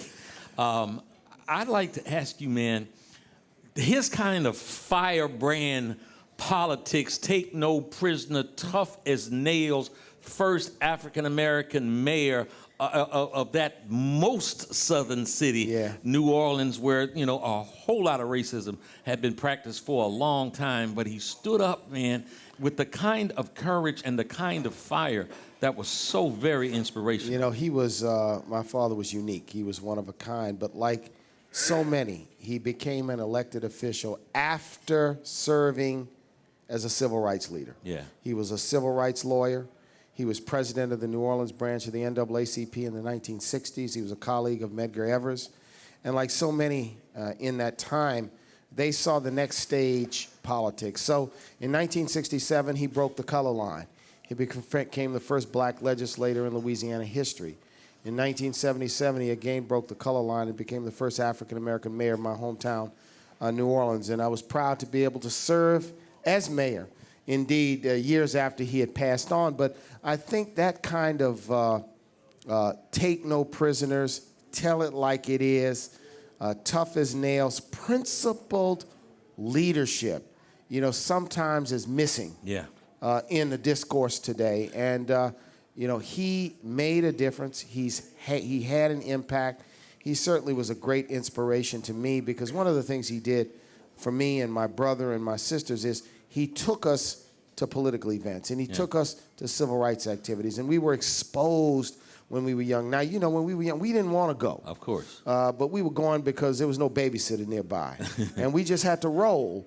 And over time, you realize many, many years later what an experience it was, what you learned, and how many people you saw. And I can remember the iconic civil rights leaders of New Orleans. If you ask me about them by name, I could tell you how they dressed. I can tell you who smoked a cigar, who smoked a pipe, who cussed a lot, who wore raggedy clothes, and who dressed in the king's finest. Yeah. Because, you know, when you're a kid, you see and you absorb so many things. And so I say that for everyone who's listening and everyone who's here in the building. Look, we've got to not only talk to our kids and our young people, we have to expose them. And talking about talking to young kids, Mark, part of what I like to try to do as best I can is sort of draw out examples. And there are a lot of young folks here in the audience. And Lord knows there are young folks that are watching around the world here now. I'd like to have you to sort of dig deep. I imagine, not that I've heard any particular stories, but Dutch Boreal became mayor in what, 1970? 1977. In 1977. So that first black mayor during that time, he was in the legislature 10 years earlier. I can only imagine, man, that he must have lived under some threats. Well, one thing he used to talk about, he said when they were in high school, they would steal the screen on the bus. You know, the buses in the South and in New Orleans, there was a little sign that said, for colored patrons only. And African Americans sat behind the sign on the bus. And the bus sign in New Orleans was actually a sign that fit into 2 holes on the seat on the bus. And he said they'd get on the bus every day. He and his boys? And steal the sign. They just take it, and they took them home. And they got a big old collection of them every day. Get on the bus, steal the sign, just as they were about to get out through the back door, just took the sign, took the sign, took the sign, took the sign. And it was their way of resisting that indignity. They're making a statement. And they were making a statement. So when he became mayor, he had the sign on his desk in City Hall. Yeah. He put it on his Let us desk. not forget. First day he was there, and it was there until the day he left. And it said, it said, for colored patrons only. Wow. You know what? Janetta Cole, Dr. Janetta Cole, the legendary. Who's right here in the audience The with us? legendary Dr. Janetta Cole. She just talked about her affinity for jazz. I can't have the former mayor of New Orleans here, and talking about affinity and a fan of a family called the Neville brothers and Aaron Neville. Aaron Neville, Art Neville, Cecil Neville, the Neville brothers, and they spawned the Meters. And, you know, the thing about great New Orleans music, and it's important for people to realize, you know, when jazz music began, there were those who cussed it and castigated it because they said it was gut bucket music. It was out of the mainstream music, that jazz musicians promoted race mixing. That was the language of the 1920s and 30s and 40s. Great jazz musicians like King Oliver and Kid Ory and Louis Armstrong, who were of New Orleans, left New Orleans. They went to Chicago. They went to New York. They went to Los Angeles because they could not play in the clubs of New Orleans at that time to an audience of white patrons.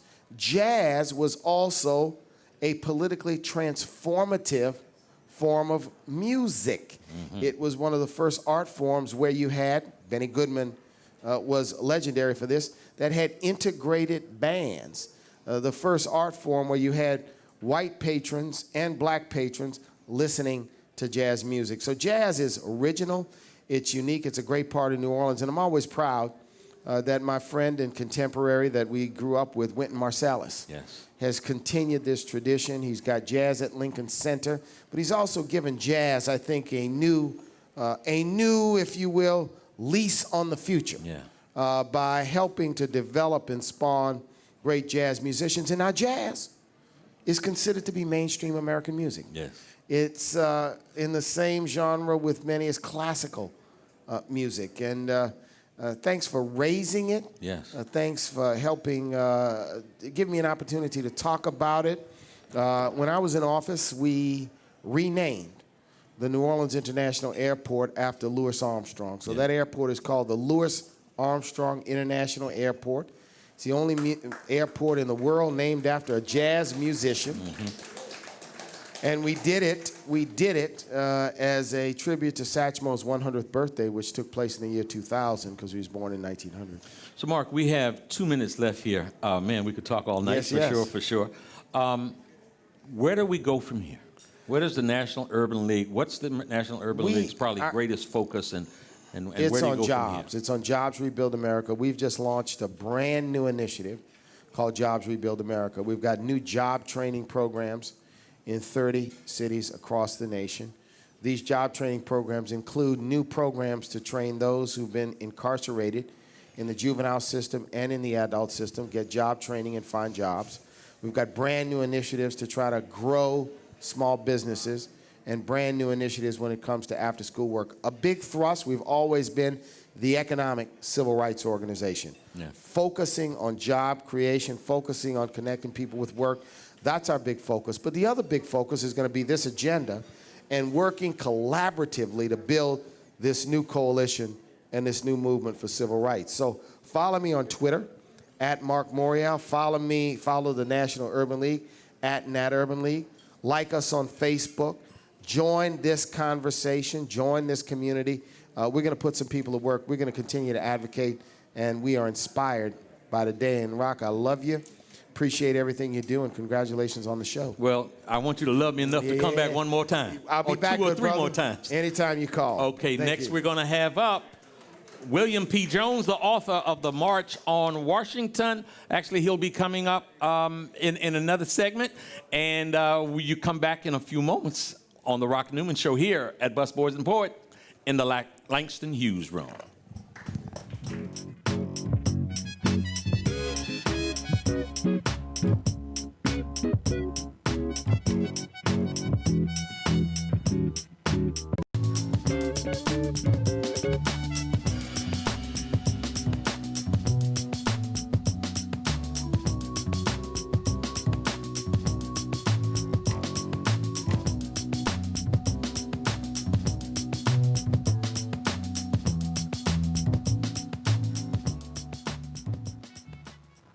This is Leprechaun Tim Pohanka from Pohanka Nissan and Pohanka Hyundai. It's hard to be down on your luck when you're Virginia's first choice for new Nissan and Hyundais, but I need to sell 60 cars this week. Right now, I'll pay you big bucks for your good luck. Bring down any good luck charm you've gotten based on the sale price of the car you choose. I'll give you up to $4,777 off any nicer, newer car this week. Today, your lucky penny is worth plenty, up to $4,777 off any nicer, newer car you want. Stop moping and hoping you'll get approved. With my For the People credit approval process, the banks are looking to get lucky and lend to you, even if you've been turned down before. Bring me any good luck charm and I'll give you up to $4,777 off any nicer, newer car today. Hurry, once I get rid of 60 cars, the luck runs out. All offers require bank approval, so call us at 1-800-POHANKA, visit Pohanka Nissan and Pohanka Hyundai on Route 1 in Fredericksburg, or better yet, log on to TimPohankaForThePeople.com. And when we make a deal, I promise it'll be your lucky day. I'm Tim Pohanka, and I'm a leprechaun for the people.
My baby drives a bull handcuff.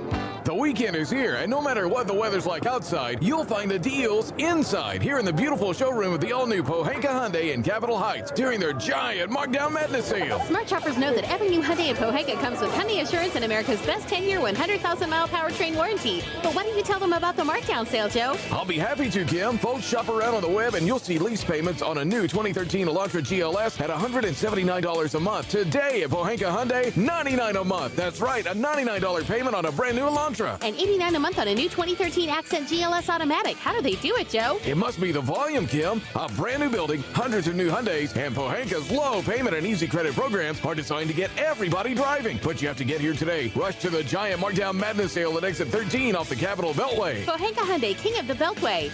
All financing for a limited term on approved HMF credit. My baby drives a bull handcuff.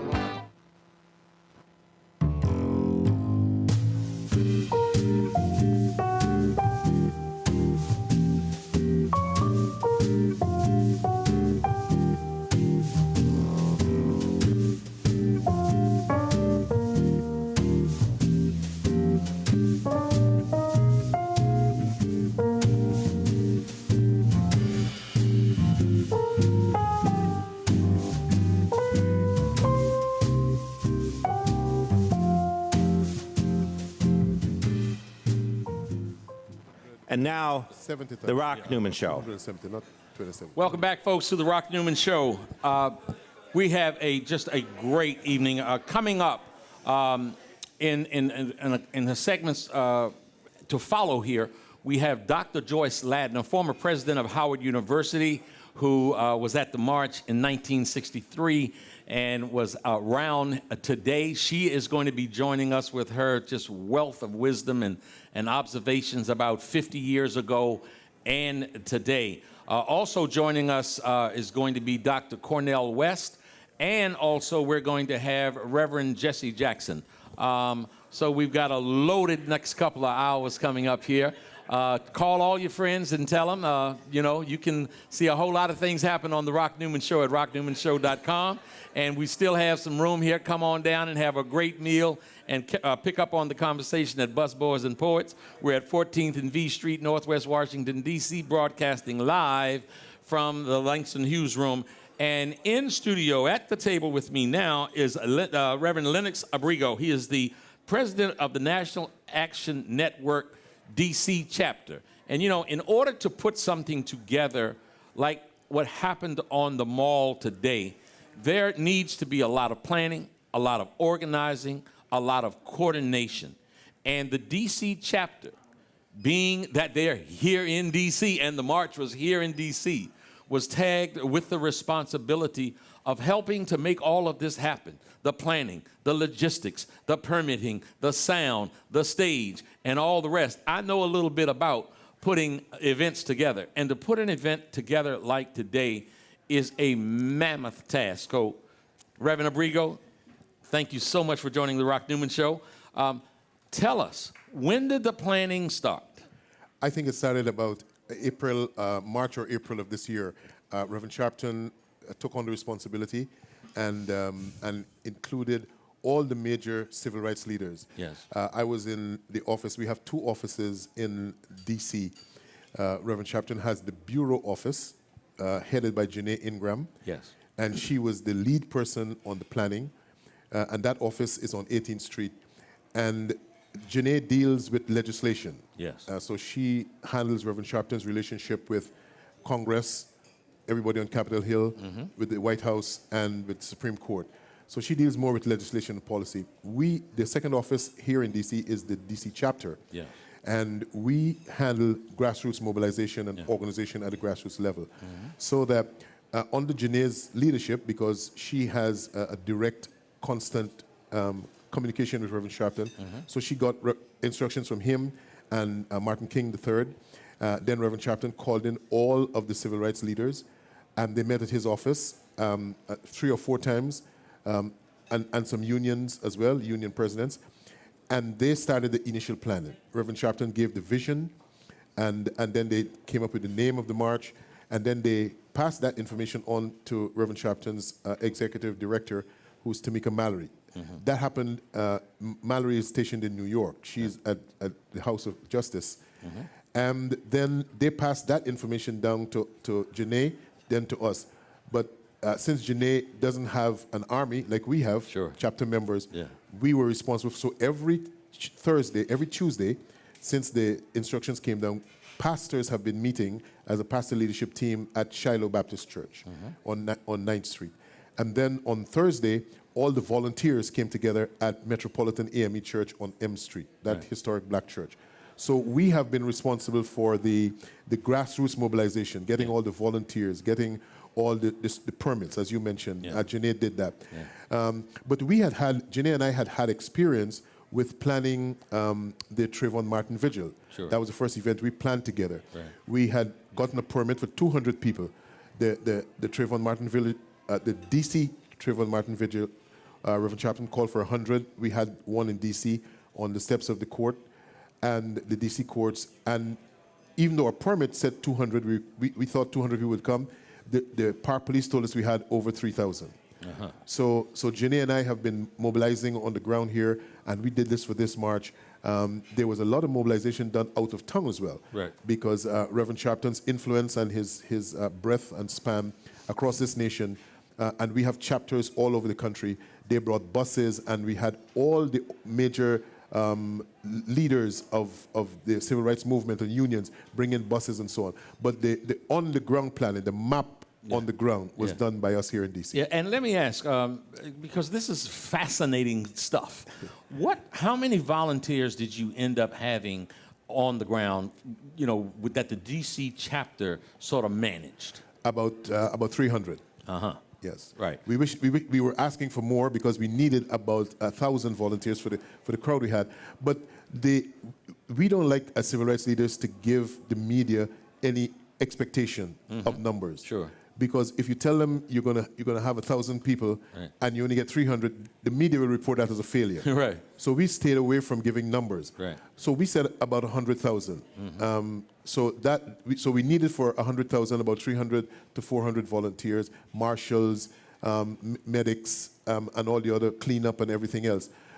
So we had 300 that we managed, and it was an awesome job. Okay, so back March or so, this initiative started, and you guys were meeting on Tuesday. It was sort of the management administration. On Thursdays, it was the volunteers. Let me ask you, what did you find your most difficult challenge? What gave you the greatest grief? I think the civil rights movement is taking on a different form these days. It is taking on a more grassroots initiation because individuals are suffering the destruction of their human and civil rights. It's more an individual thing because unemployment is so high. And they understand, Americans understand that a part of the problem with unemployment is the government's, the Congress's failure to pass a bill for minimum wage, as well as to make sure that government expenditure, there's a government investment in the economy, in the U.S. economy, that would allow for employment to take place, that would stimulate the economy and move it forward. Take, for example, the government bailed out banks and major corporations. But the banks kept all that money that they made by banking exchanges. They sell money to each other overnight. And those profits they kept for themselves. And plus they did other investments. Those investments and the profits were not turned back into the economy to create employment. So people are beginning to understand, internet, social media, and social networking is informing people in ways that we didn't have 50 years ago. So people are getting information from all kinds of sources, and they're getting inside information. And so people understand at the grassroots level that there's a serious problem with the way their government sees them and the way the government is taking initiatives to help them. Healthcare, for example. I go to some rallies just to see what is happening in other states. And in some states where they're trying to debunk Obamacare and criticize it, the senators or the congressman, whoever it is in this rally ginning people up to condemn Obamacare. And this leader, of the rally, the congressman or the senator, Right. has government Right. health care. Right. And the people that he is ginning up to destroy health care for the public, they're saying, yes, great.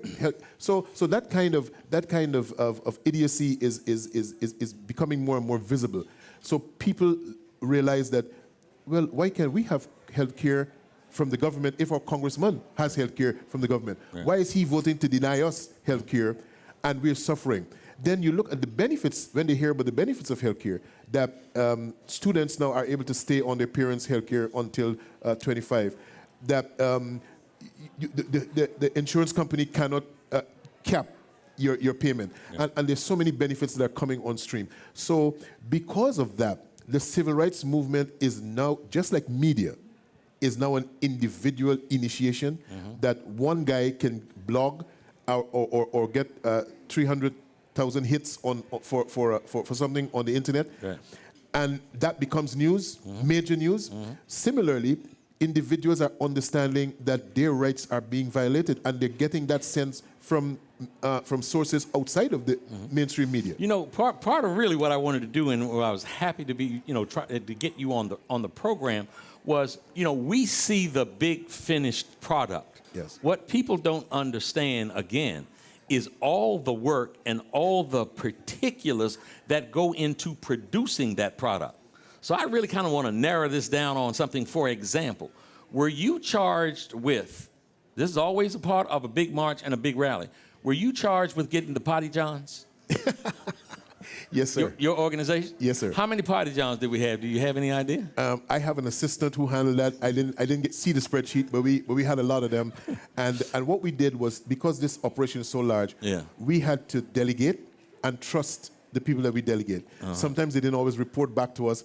They just said it was done, and we didn't get specifics. But we had lots of potty johns, and we had to get more because as the responses came, Reverend Sharpton went down to RFK Stadium and paid for 100 bus spaces. Initially, we were only thinking, 25 or 30. Right. We had to, and you had to reserve it before the event. Sure. So we had to do that, and so all of those things were happening on the ground, and things were moving so fast. So as a function, as functionaries, obviously this took money.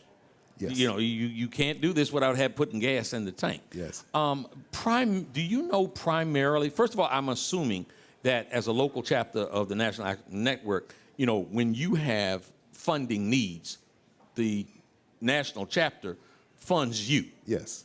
For this particular march, are you at all familiar with where the major funding came from? I have a guess, because I have a suspicion, because I haven't looked at the final reports. But we had every Monday night, we had a conference call with Reverend Sharpton and preachers, pastors, because our board chair, Dr. Frank Richardson, is a pastor. So he pastors Grace Baptist Church in Mount Vernon. And so every Monday night we had pastors on the line, and we were asking for donations from those pastors. We were attempting to raise the budget was about a little over $1 million, and it just kept going higher and higher. Yeah. Because, to put on a march like that in these days with the technological advances we have, good technology costs more than it did in 1963. Right. So the amount get behind, but the pastors responded in a major way. Now, we did have some corporate donors. We did have some stars, celebrities who gave. But I think the major, and I'm sure when the final numbers come out, the major donations came from churches. So your suspicion is that this particular march was more funded by the people than it was major corporations funding. Absolutely right. And there was a reason for that. Because Reverend Sharpton made all the speakers commit, Reverend Sharpton and Martin King III, made all the speakers commit to not promoting their agenda. So no speaker could promote his agenda. Every speaker was limited to comments and remarks based on human and civil rights, because we wanted to show the continuation of the unfinished dream from Dr. King. Right. So I can't give you a specific as to how many corporate sponsors, but I know it was a minority in the minority. The majority of funds came from clergy, because Reverend Sharpton made an appeal to the church, and to the churches. We have a vice president on Reverend Sharpton's board, not a vice president. We have a member on the board of directors of National Action Network at the national level who is responsible for coordinating pastors. Yeah, and so many times you've mentioned the word, the churches. And there's so very many people, and much too often young folks, who opine that the black church is nowhere near as relevant as it once was in the past. And your response? That's not true. That would have to be a reflection of media bias. Here in D.C., Reverend Braxton, who is the pastor of the Metropolitan AME Church on M Street, I mean, he almost figuratively gave us the keys of the church and say, use my church whenever you want for whatever you want. Right. We didn't have any deacons or elders supervising us. So we had so many black churches here in America. Barbara Williams Skinner Yes. is mobilizing the African-American clergy and in her organization. We had tons of involvement from the black church. Now, I think there's a perception that the black church is irrelevant when it comes to politics. So that the black church we don't have a lot of black clergy who are standing up and making political statements or addressing political issues in the public. But to me, history denies the irrelevance of the black church. Well, did you have any friction with the black church being so heavily involved? And this just wasn't a civil rights for African Americans, that you had the gay and lesbian community. Did you have any friction with that? Yes, we did. The black church is split over the LGBT issue. Yeah. However, I was invited to several press conferences by the mayor of D.C., Vincent Gray, did a fantastic job in organizing a committee to host. It's called a host committee, led by Frank Smith. And that committee, I partnered with them because National Action Network DC chapter is a DC institution. Sure. So we partnered with the mayor's committee. And whenever we had a press conference, I have a friend who is the clergy liaison for the Human Rights Campaign, which is the LGBT, one of the LGBT organizations in this community. Yeah. And I invited him to the press conferences and gave him a chance to speak. And you don't think you're going to go to hell for that? Well, of course not. Okay. Because he's my friend. Sure. And and we're both pastors. He's a reverend as well. So what I said in introducing him to the press conference is, and this reflects my position, I said that I support all of his human and civil rights. I support his right to housing, his right to jobs, employment without discrimination. I support his right to health care, his right to vote. So I support all the LGBT rights that are human and civil rights. Now, there's some rights that the LGBT community want that I am not yet at the point where I can support those. But that doesn't mean that I want them destroyed or I want them shot in the street or I want them abandoned. Please let's don't shoot them in the street. Amen. Let's don't shoot them at all. Amen. Okay, let's love them. Amen. Okay. We have LGBT people in my church. Yeah. And I tell them, you're not coming to my church for me to change you. I don't want, coming to my church and being a member of my church is not based on a condition that you have to change. You don't have to change. You can make your decisions and live how you want to live. I am your pastor, and I love you like I love every other member. Because you might be surprised at this, but we have some thieves in our church too. No. We got some liars. Anywhere near the pulpit? Yes, sir. We got some adulterers in our church. So, and that might shock you, but I never would imagine.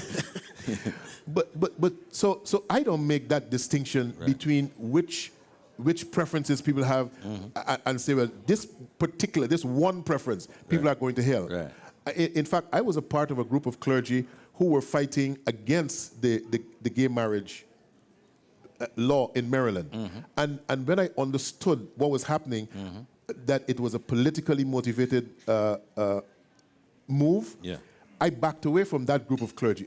They're still my friends, but I share with them that I am never going to make a public denial of the human rights of the existence of LGBT people. A big, big march like what happened today doesn't happen unless people are on the ground getting it done. Yes. You headed up that effort, Dr. Lennox Abrigo. Thank you so much for joining the It's Rock an Newman honor. Show. Yes. We'll be And- coming back in the next hour with Dr. Joyce Ladner. Stay tuned. We'll be back in just a few moments.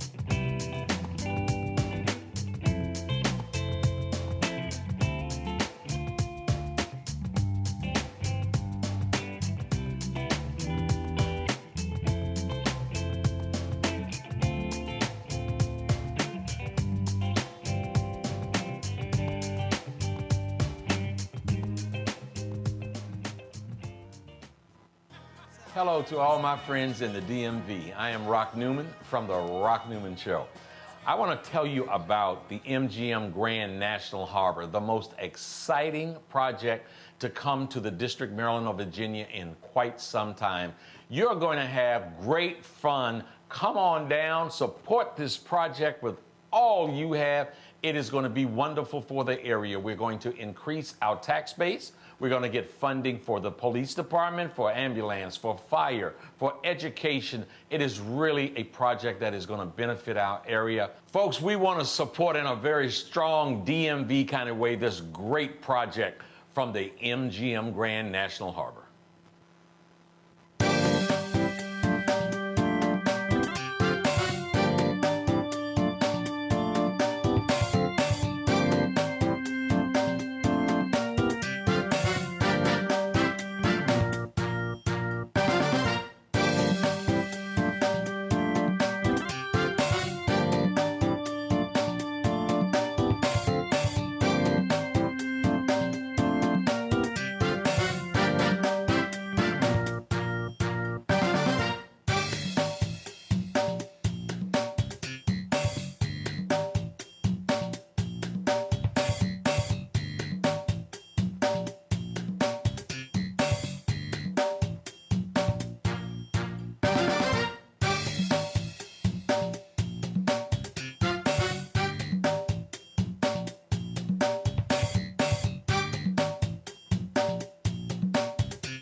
My baby drives a pro handcuff.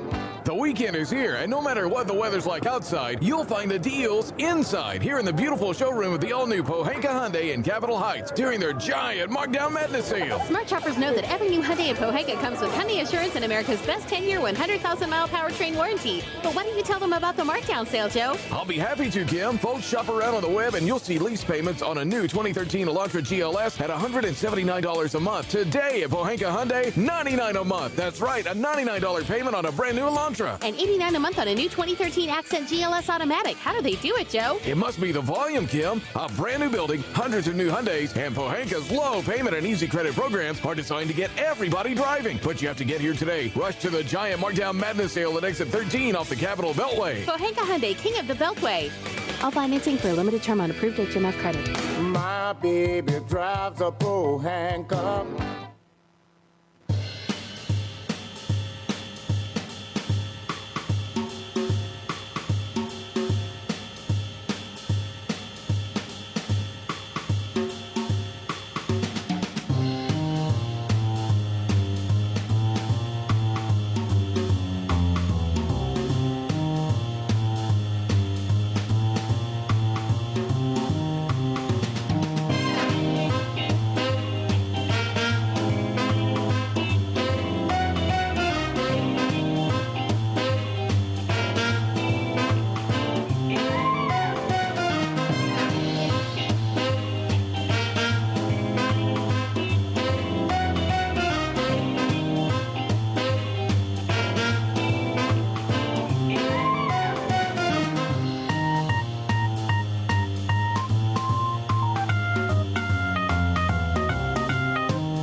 Hello to all my friends in the DMV. I am Rock Newman from the Rock Newman Show.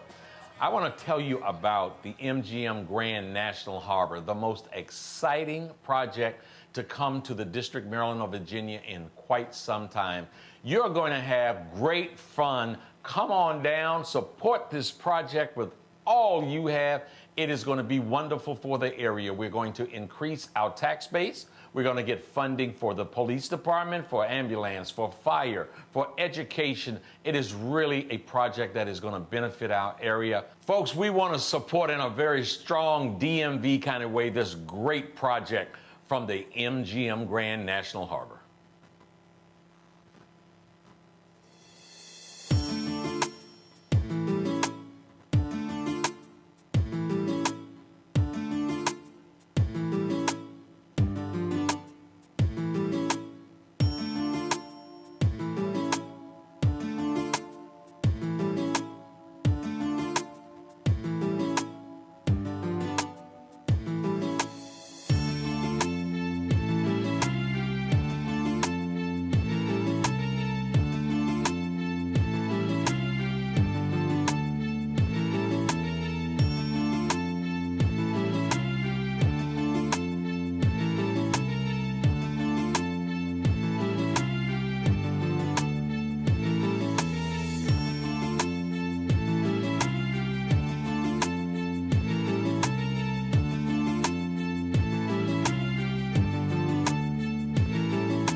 This is Leprechaun Tim Pohanka from Pohanka Nissan and Pohanka Hyundai. It's hard to be down on your luck when you're Virginia's first choice for new Nissan and Hyundais, but I need to sell 60 cars this week. Right now, I'll pay you big bucks for your good luck. Bring down any good luck charm you've gotten based on the sale price of the car you choose. I'll give you up to $4,777 off any nicer, newer car this week. Today, your lucky penny is worth plenty, up to $4,777 off any nicer, newer car you want. Stop moping and hoping you'll get approved. With my For the People credit approval process, the banks are looking to get lucky and lend to you, even if you've been turned down before. Bring me any good luck charm and I'll give you up to $4,777 off any nicer, newer car today. Hurry, once I get rid of 60 cars, the luck runs out. All offers require bank approval, so call us at 1-800-POHANKA, visit Pohanka Nissan and Pohanka Hyundai on Route 1 in Fredericksburg, or better yet, log on to timpohankaforthepeople.com. And when we make a deal, I promise it'll be your lucky day. I'm Tim Pohanka, and I'm a leprechaun for the people. And now, the Rock Newman Show. Welcome back, folks. This is the Rock Newman Show. I am Rock Newman. We're broadcasting live from Busboys and Poets in the Langston Hughes Room. And I just say it again and again and again. Every time I say we're broadcasting live from the Langston Hughes Room, I just feel real good about that. I want to tip my hat to the visionary who established this business. He is a gentleman by the name of Andy Shalal. He refers to himself first as an artist, second as a social activist, and is something else, and it's a businessman fourth. And he has created an environment here that invites one and all to come and to feel comfortable for racial and cultural exchange and upliftment. I just am extraordinarily impressed about this particular establishment. I welcome one and all to come down. You will find just a beautiful experience here at Busboys and Poets, and of course we invite you. We normally broadcast the Rock Newman Show on Saturday mornings from 9 to noon, but today we wanted to do a special broadcast where we could recap and help celebrate the 50th anniversary of the Martin Luther King, the historic March on Washington that actually took place on August the 28th, 1963. There will be another march and rally and where the president will speak on a Wednesday. It is Wednesday, or August the 28th. My guest this hour is someone that I've had just so much admiration and appreciation for a very long time. I became first aware of her as she was the steward of my alma mater, Howard University, for a very, just a great run. Dr. Joyce Ladner, welcome to the Rock Newman Show. Thank you. Thank you Rock. for coming. Glad to be here. You know, one of the things I'd like to do, maybe the live audience might not be able to see it. Hopefully the cameraman will be able to see it. Right here is a reserve section, Wednesday, August the 28th, 1963, March on Washington for Jobs and Freedom. She kept that all that time. Congratulations. And in good condition, too. And in very good condition. Well, then, let's start there. Let's start on that day.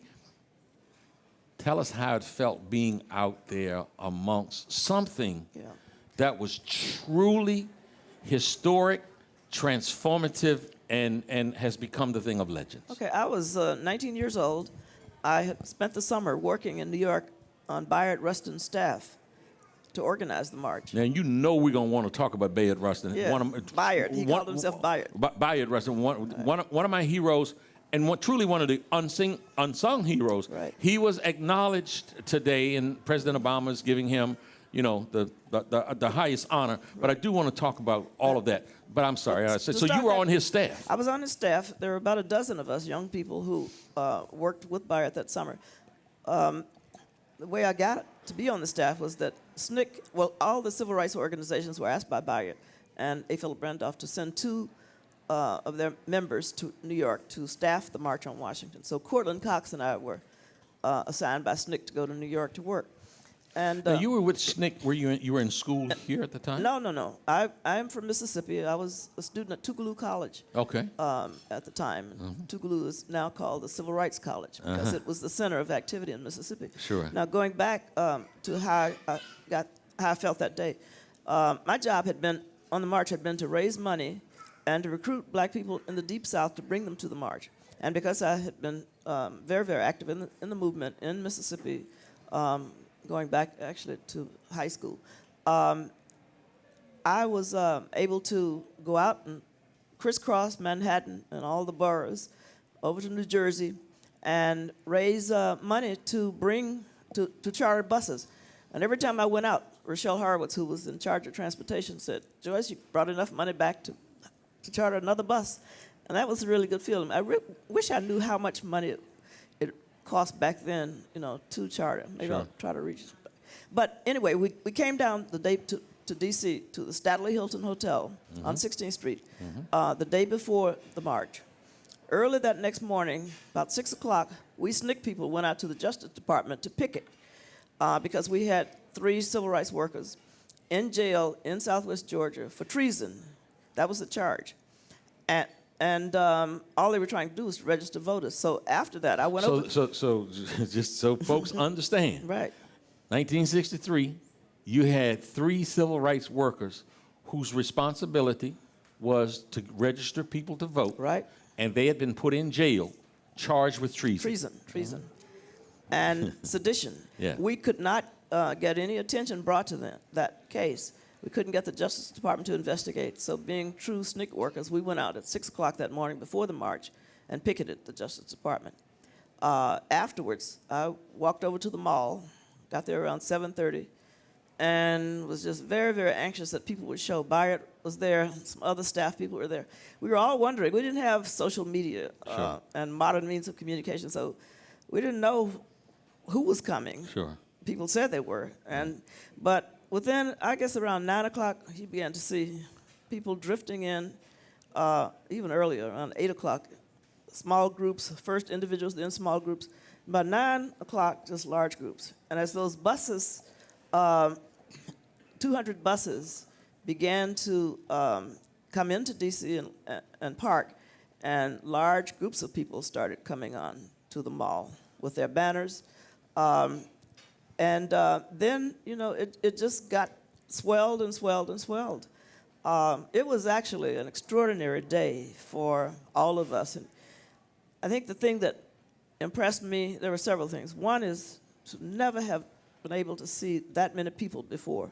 I dare say that no one on that podium had ever seen 250,000 people. So I was able to go on the podium, to go everywhere with this badge. Yeah. So that was one thing. And we had two stages. There were two programs. The first one, after people marched to the mall, the first program was at the monument. And at a stage there, Ossie Davis and Ruby Dee were the MCs. We had a lot of people speak. We had a lot of singing. The SNCC Freedom Singers sang. Peter, Paul, and Mary, Joan Baez, Bobby Dylan, who had been was our friend. You know, Yeah, we knew them. In fact, Bobby used to hang out at our apartment at night, and I just wanted him to go home so I could go to sleep on the sofa he was sitting on. He was sitting there trying to court my sister. But this was 1963. He had a little jungle fever going on. yeah, Okay. yeah, he sure did. But what happened is that we had a program, you know, on the on the Washington Monument. Mm-hmm. There was a stage there, and it was a warm-up program for the main event. Sure. After the main event, there was a lot of confusion now. People say that the only woman who spoke at the march was Josephine Baker. That was another exotic and exciting thing for me to see. Yeah. You know, I'd heard about Josephine Baker as this artist and dancer. Right. And here she was, decked out in her French Legion uniform, Yeah. with all her medals, because she had been a courier during the war. Yes. Akin to a spy, actually. And I guess she had read the speech, and she must have told Ossie Davis that she wanted to give it, so they turned the podium over to her, and she read a long speech. You can find it on YouTube, actually. She spoke for about 10 minutes. Fred Shuttlesworth spoke. A number of people, you know, who were not on the main program. Was she the only woman that spoke that day? No. On the official program, after this program was over, the warm-up was over, we marched over to the Lincoln Memorial. And for the official program, women civil rights freedom fighters were honored. Among those were Myrlie Evers, who was the scheduled speaker for Correct. the other women. Right. She didn't show, so Daisy Bates of the Little Rock Nine gave a rousing speech. You can find it on YouTube as well. Gloria Richardson from the Cambridge, Maryland movement was there. Lena Horne was there, but she was not one of the freedom fighters. Now, Mary Evers didn't show, you say? No, And she didn't come. her husband? He had died. He had been murdered on June 10th. Yeah, just yeah. a month or so So before. one a couple can months understand before. why Right. she didn't come. Sure. So Gloria Richardson, Daisy Bates, Diane Nash was invited. Her name is on the program that you'll see on the internet. Sure. She didn't come either. There was one other. Mrs. Lee from Mississippi, whose husband, Lee, had been murdered as well by a state legislator on the courthouse grounds in Liberty, Mississippi, because he had the nerve to try to register voters and register himself. Yeah. So she was an invited guest as well. But this is where, on this program, Marian Anderson was to open it with a song. She was caught in traffic, and someone else filled in for her. Excuse me. And John, the controversy of the day really was about the speech that John Lewis, who was chairman of SNCC, had scheduled to give. John had come up to New York and hung out with us for about a week before the march, passed the speech around, and we all looked at it and made comments on it. Sure. And it was a collective statement by SNCC, how we felt about what the status of civil rights in the South. And the night before the march, Cortland Cox saw, out in the lobby, saw a stack of Whitney Young, head of the Urban League's speech. And he said, "Oh, this is great. I think I'll go and get John's speech copied." Right. And he put it there too, thinking this is Sure, a good thing to do. right. Right. And little did he know that immediately got the speech. Someone informed Archbishop O'Boyle of Washington as to what was in it. And he called Burke Marshall, Civil Rights Division head at the White House, or Justice Department rather, and complained. Then Burke Marshall informed Kennedy and others, and made a call to Bayard Rustin and to A. Philip Randolph. Complained. What was in the speech that they were complaining about? Well, John said... Y'all getting some history here on the Rock Newman Show. The first thing John said was that the Civil Rights Bill that was before the Congress was too little, too late.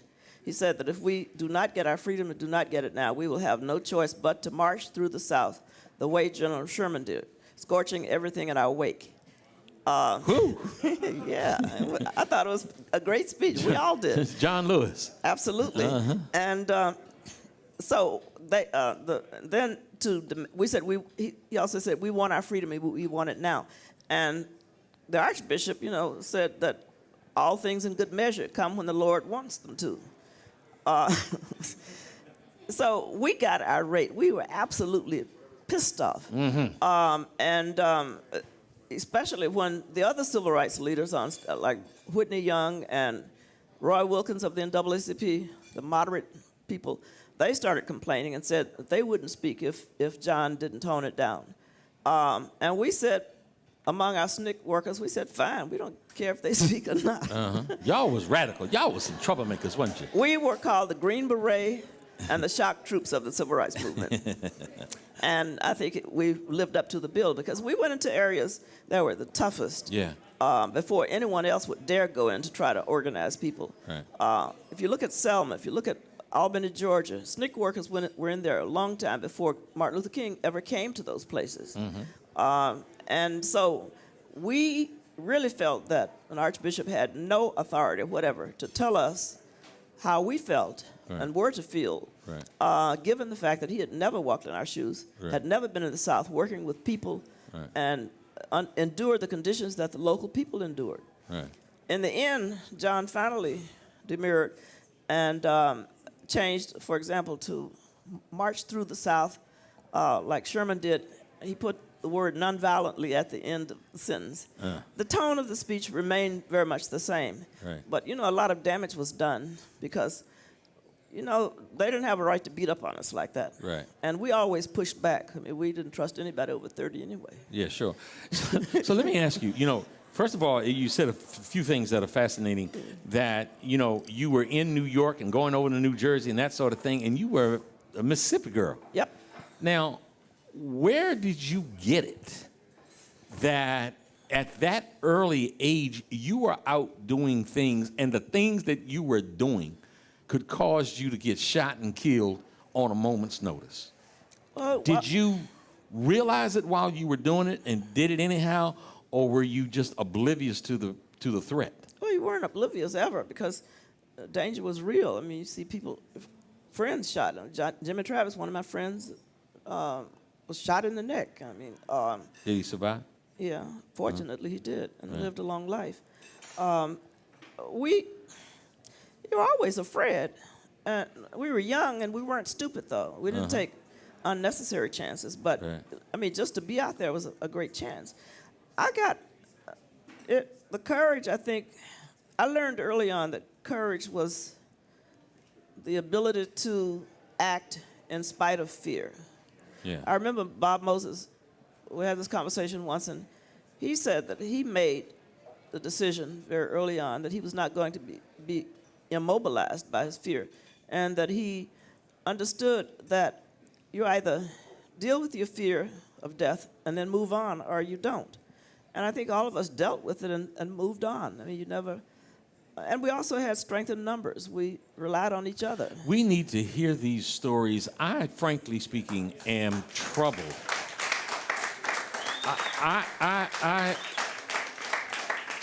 I am troubled by the lack of connection that our 16-year-olds and 26-year-olds and 36-year-olds have with what you went through, with what you and other folks who faced death daily so that we could enjoy, so that they could enjoy some of the fruits of labor that you put forth.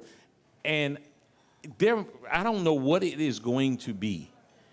And as I sit here and talk about it now, you know, whatever voice we have here, however much reach we have here, part of what I want to do is to play a role in connecting the absolute courage and valor and commitment that you and your generation had, the efforts that you all took to create a freedom that was so long overdue, and to make sure that generations now and generations that are coming up understand it just simply should never be forgotten. You all are owed a great debt of gratitude. But, you know, it bothers us, too. We're very troubled, and I say we because we're closer than family, you know. If you go through that, it's like being in a war. Yeah. You come out very, very close because you bond at the level of potentially dying.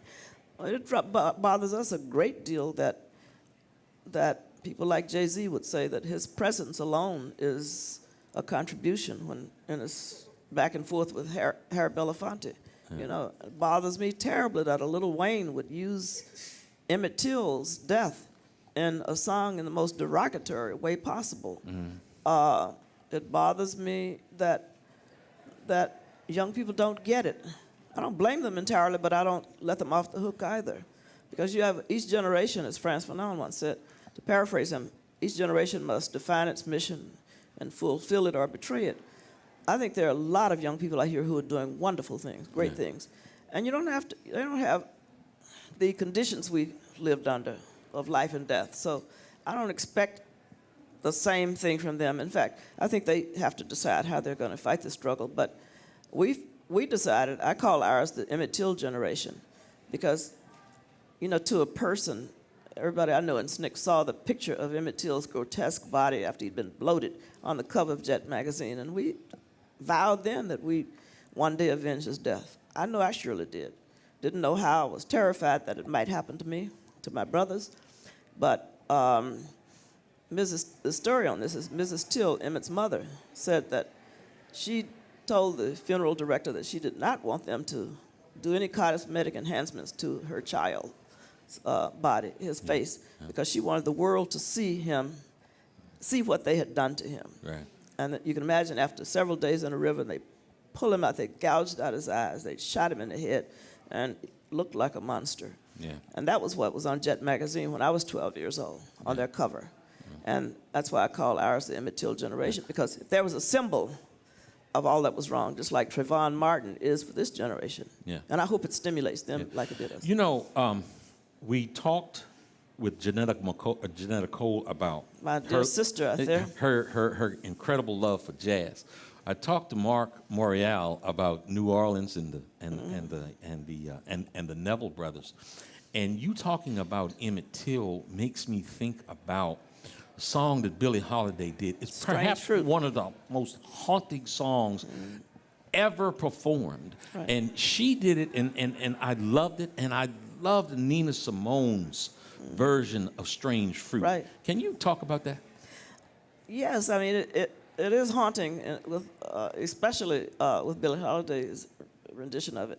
But I grew up under the shadow of lynching, with not only Emmett Till, but there was another man lynched. Mac Charles Parker was lynched in Poplarville, Mississippi in 1959. Just now it would be only 15 minutes from where I live with the highways and so on. And so lynching was potentially what could happen to your father, to your brother, to your uncles, your grandfather. And I can't describe how powerless I felt as a child when these things happened. But I know that somewhere deep inside me, perhaps because of my mother's courage in standing up for what she believed in, and her family did the same thing. One day, you know, we just said we were going to get rid of these lynchings, so we were going to fight against it.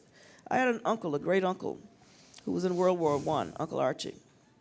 And he lamented the fact that when he was in France, that some of the French people would ask him to let them see his tail, as in his monkey tail.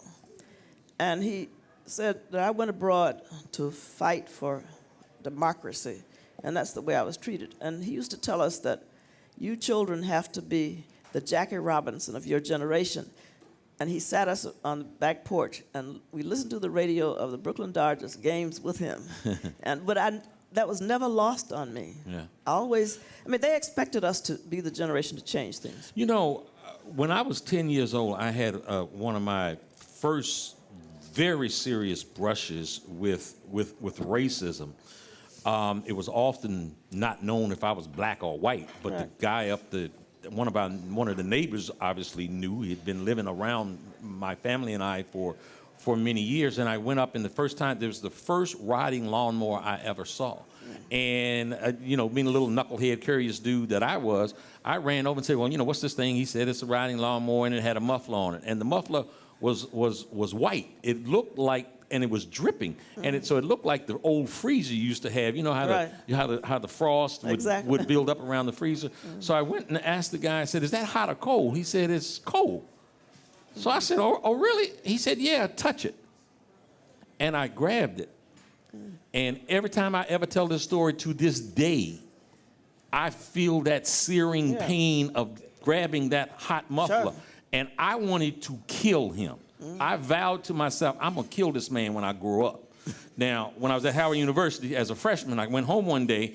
I saw the ambulance up at his house, and I was wondering what happened. I talked to my mother later that night. Did you hope he had been killed? And she said he died, and I was like, damn, he died before I could take it out. I've grown up. Hopefully, I've grown up some since then.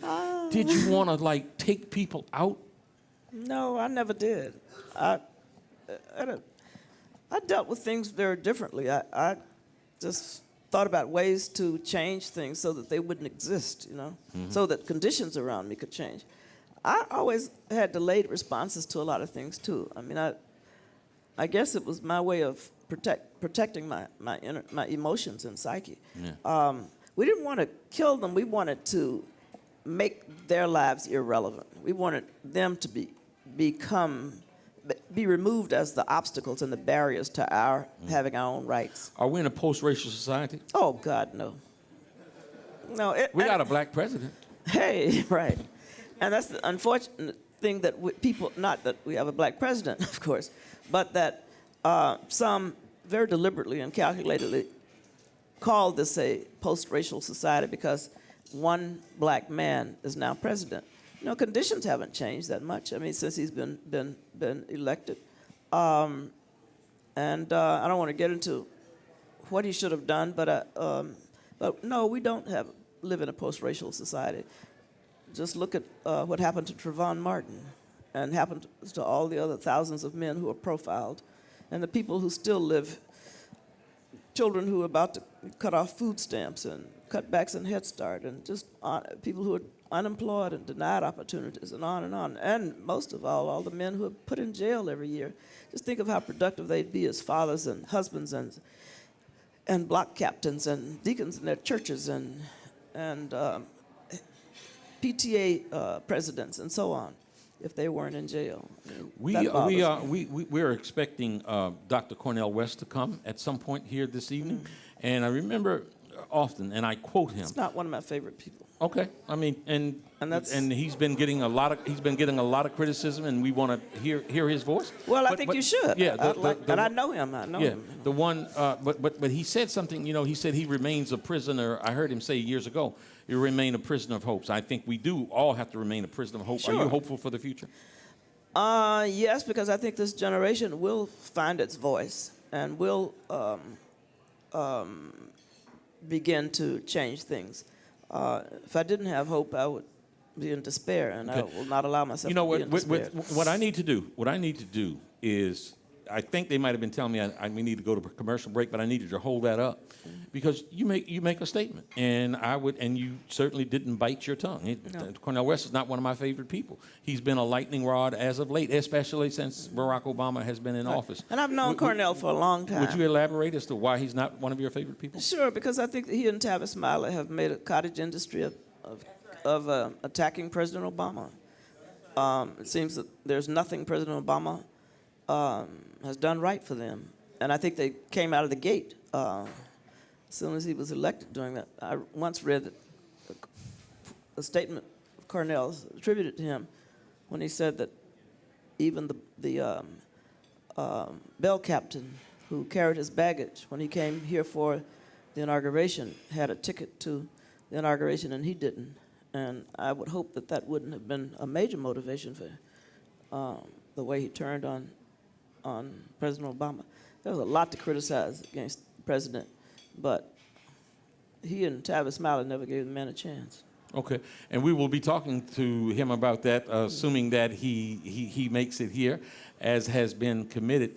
This is the Rock Newman Show. Today is the 24th of August. We're celebrating and commemorating the 50th anniversary of Martin Luther King's historic March on Washington.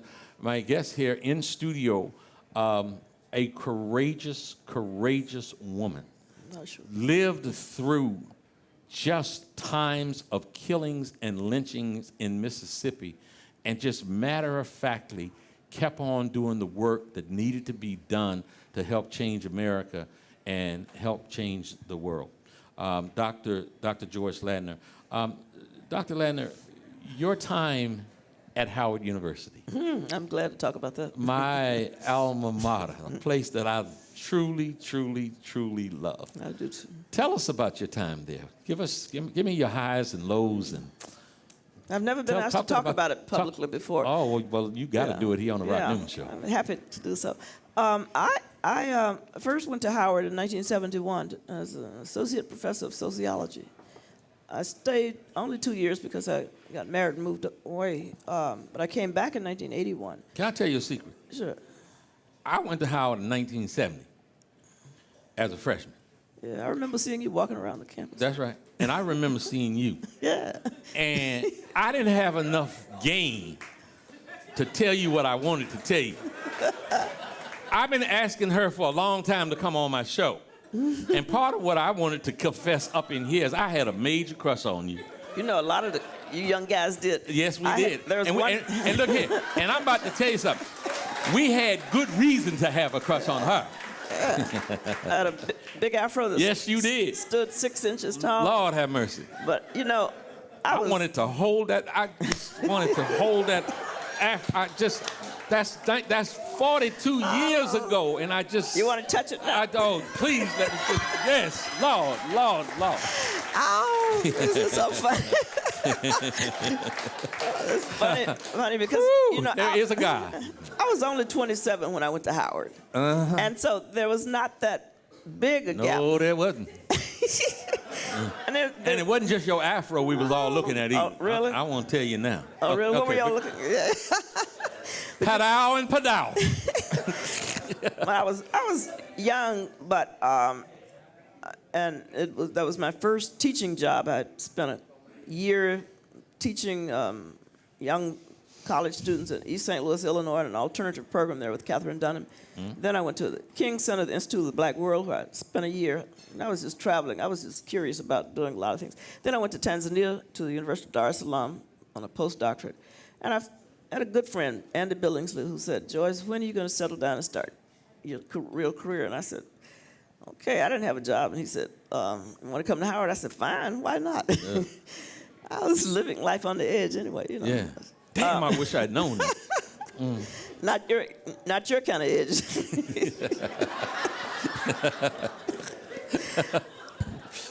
I had a number of young male students in my classes, and one of them, Billy Martin, very esteemed lawyer now. Yes. Used to come to my office. Represented Monica Lewinsky.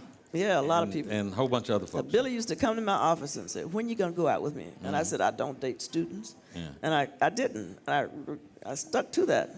And I wrote a letter of reference for him to get into law school, University of Cincinnati. He's done very well. I'm just so happy I had an opportunity to express myself here today. What's your wife going to say if she... Well, I mean, she wasn't my wife then. Oh, this is so funny. We must take a break. We're forced to take a break here. We're having a whole bunch of fun on the Rock Newman Show. Yeah. Hope you are too. Yeah. See you when you come back in a few moments. All right.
Hello to all my friends in the DMV. I am Rock Newman from the Rock Newman Show.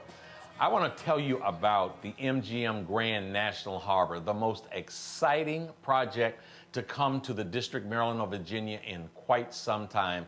You're going to have great fun. Come on down, support this project with all you have.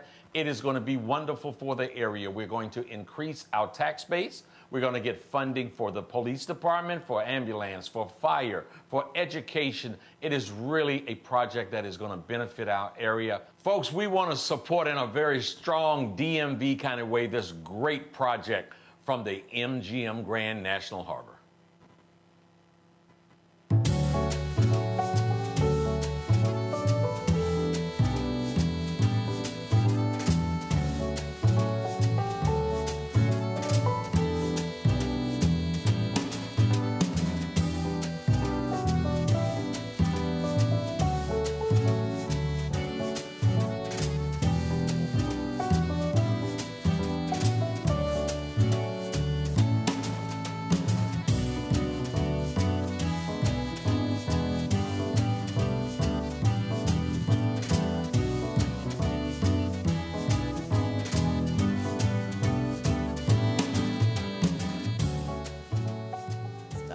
To stop at the drugstore. And now, the Rock Newman Show. Everybody was.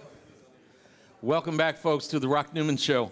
We're broadcasting live from the Langston Hughes Room at Busboys and Poets. Dr. Joyce Ladner is in studio with us, and we've been joined for this segment by William P. Jones. He is the author of The March on Washington. William P. Jones, welcome to the Rock Newman Show. Please excuse the reach over. Thank you. Thank you very much. It's good to be here. Thank you very much for joining us. The March on Washington. Why did you do it, and what did you want to tell? Well, I was doing research actually in another book, and I found a collection of papers related to the Negro American Labor Council, which is the organization that initiated and did much of the early organizing of the March on Washington. In 1963, A. Philip Randolph was the president of the Negro American Labor Council, and it's an organization that is virtually left out of the history of the civil rights movement. It's barely mentioned. If it is, it's often dismissed as a paper organization. And I found I found these papers related to it, and I thought, here's an event that everybody knows about, but a really central aspect of its history we've never really heard about. So I wanted to write that history. You know, I want to come back to something Joyce mentioned, working with SNCC and a couple of from each area. SNCC volunteers went up to New York to work with Bayard Rustin. Bayard, he said he's Bayard. He referred to himself as Bayard Rustin. Right. And one of the real untold stories is the incredible. This man, I would say, was the backbone of that march. Right. That's and right. Fully unacknowledged, mostly unacknowledged. Joyce, you were on the scene at that time. Are you at all aware of the things that were said? Was like, man, he's a hell of an organizer, and he's putting this all together, but we can't in any way put him out front. Are you familiar with any of the dynamics and the politics that were going on at that time? Yeah, I was, because what had happened is that the leaders of the major civil rights organizations were very, except for John Lewis and James Farmer, were very uneasy about having Bayard be the chief organizer, and that was because he's gay. Some people had called him a communist, even though he flirted with the communist youth organization in the 30s and was not a communist. And that he had an arrest record for what they called a morals charge. I guess some public homosexual activity. It was only after Mr. Randolph said essentially that he would be responsible for him. And they didn't dare cross Mr. Randolph because he was the venerable old man who had been out there long before the other civil rights leaders actually joined. Bayard never lived his life in the closet. He was always out. He didn't know there was a closet. He was outly, overtly homosexual. Yeah, he was gay. Right. He had a partner. It didn't matter to us. I mean, why would it matter? He didn't bring it into his work make it central to his work or performance or anything else. And he used to entertain us at his house. He had the most wonderful voice, especially when he sang Negro spirituals. You can find those on YouTube as well. He had this great African art collection of masks and walking canes. And he was just he was a Renaissance man. I mean, I'd never met anybody like him. But what I appreciated most was that we had these staff meetings every day at the end of our work, usually at night.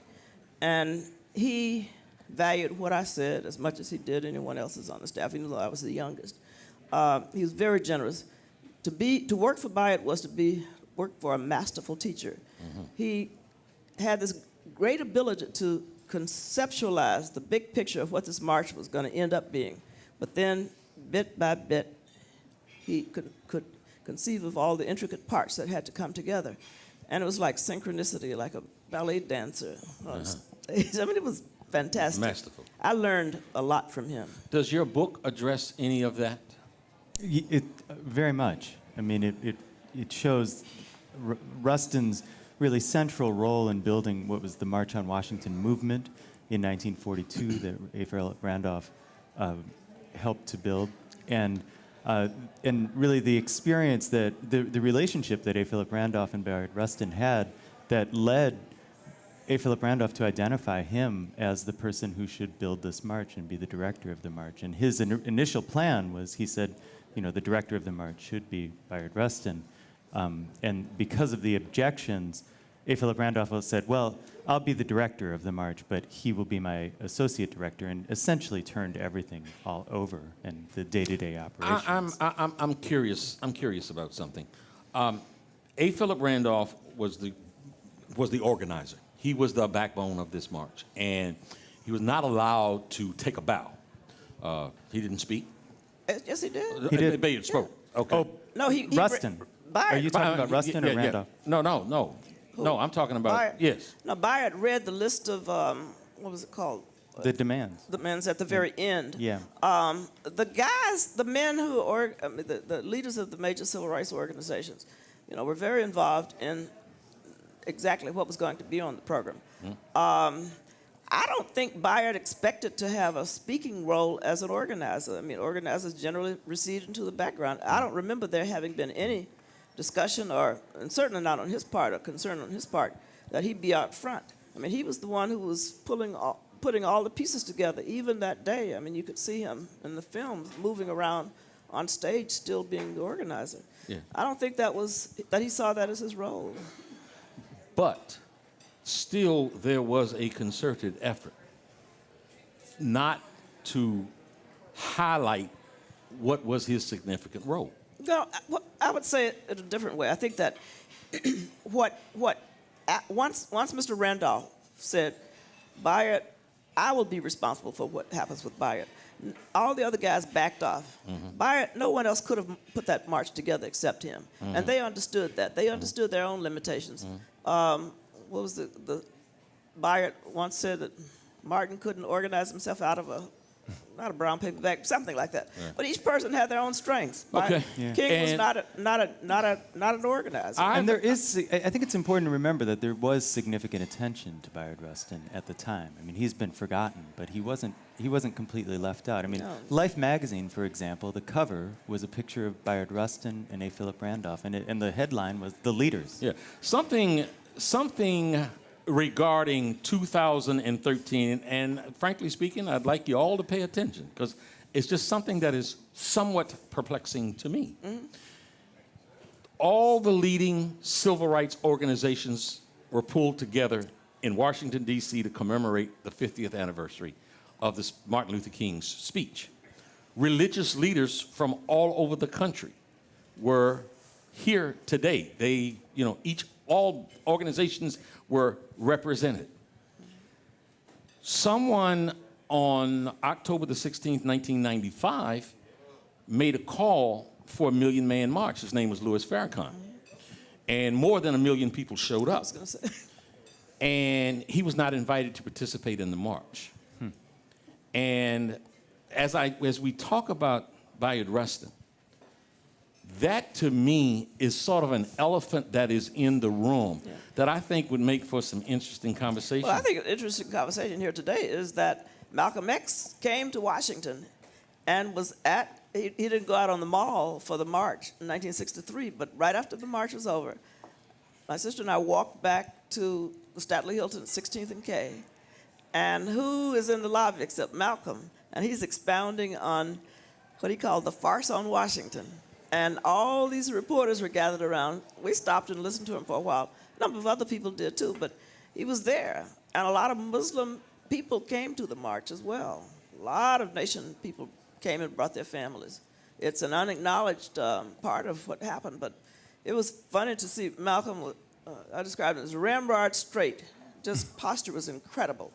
Copper skin and reddish hair, and he had a dignity about him, and tremendous charisma. I had seen him a lot on 125th Street during the summer. On Saturday mornings on my way to work, he was standing out preaching and so on. But to see him right there, he came to the scene, but he didn't go to the mall. But he still came to have his own presence here.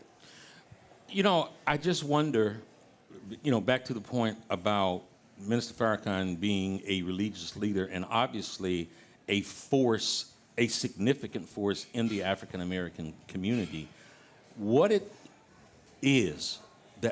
it would be that he would not be invited. Is that something that you think that the organizers are uncomfortable to talk about? I really don't know. I would imagine that if he had come, he probably would have taken it over because of his charisma. I don't know. Yeah. Is that what Cora said was all right? He has a presence about him. I don't know why they didn't invite him, but I think he certainly, had he come and spoken, there would have been a lot of people who responded to him for sure. Mm-hmm. There's a picture in my book actually of a rally in Harlem in 1962, just a year before the march, and it's a picture of Malcolm X speaking, and it's a rally organized by A. Philip Randolph and Anna Hedgeman, who were the principal organizers. You must have worked very closely with Anna. Exactly. Hedgeman. And what's interesting is that I think that the principal reason that he was not involved in the march was that because of the prescription within the Nation of Islam of not being directly involved in politics, and Elijah Muhammad actually very clearly said that they should not be involved in this because of that position, not a sort of ideological difference with the march, but that they just avoided politics. And he changed very rapidly in the year following the march, becoming more, and left the Nation of Islam largely over wanting to be more directly involved in politics. So I don't think it was so much a sort of a difference of opinion initially. I think he really he was very critical after the march. But those people who were the big six leaders of the major civil rights organizations, Roy Wilkins, A. Philip Randolph, John Lewis, Martin King, James Farmer, who was in jail in Plaquemine Mountain Parish, Louisiana, when the march took place. And he didn't bail himself out. He stayed there, but jail and no bail. And Floyd McKissick, his deputy, spoke instead. That was a group of people who believed in racial integration. They would never have invited Malcolm to speak on that program. At that time. No. Yeah. not I mean, at I all. think the big missing figure in the leadership of that march is Dorothy Height, because she worked very closely in organizing the march. She shared the political positions of all the organizers. Anna Hedgeman pressured Randolph to invite her to be within the official leadership of the march. But she and was on the not. administrative committee. She was on the administrative. She Right, and that's Anna right. Arnold Hedgeman were the two women on the administrative committee. She used to come up to the office all the time. Yeah. You know. Your book talks about the exclusion of women. Yeah, and I think that's and- actually a much more important, phenomenon. And what is your research as you put this book together tell you about why a giant like Dorothy Height was not allowed to have a prominent speaking role? Well, the reason that was given, and you probably heard these reasons. I mean, the reason that was given was that the official organizations, the sponsoring organizations, had lots of women in them, and so women were represented by these male leaders, and that was the official position as to why Dorothy Height could not be on. Yeah. No. The sponsoring organizations were all headed by men. Mm-hmm.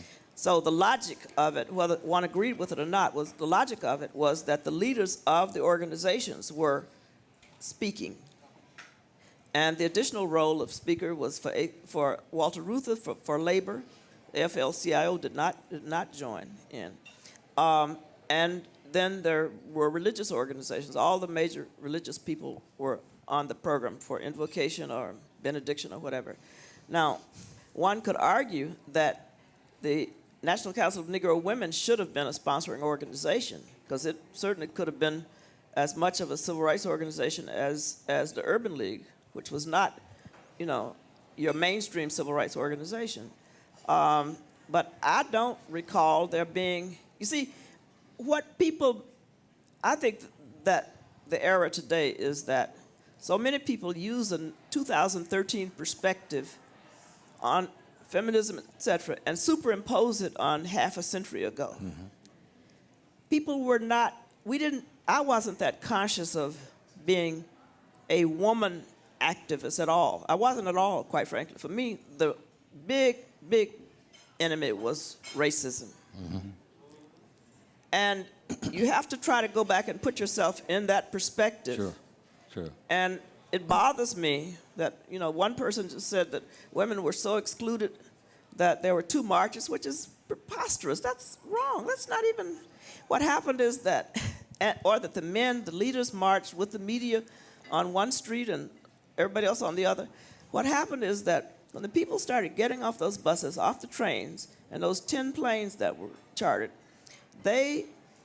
not 10 trains rather, and 200 buses and I forgot how many planes. What happened is that they immediately started marching toward the mall. And the leaders at the time were up on Capitol Hill meeting with Congress people. When they learned that the people had already stepped off, they got in people put them in cars and drove them to the front of the line. That's what really happened. So all the conjecture about there being some people on one street and some on the other had nothing to do with feminism or the absence thereof. It was other things, and it really bothers me when people try to see some discrimination against women under every single rock back then.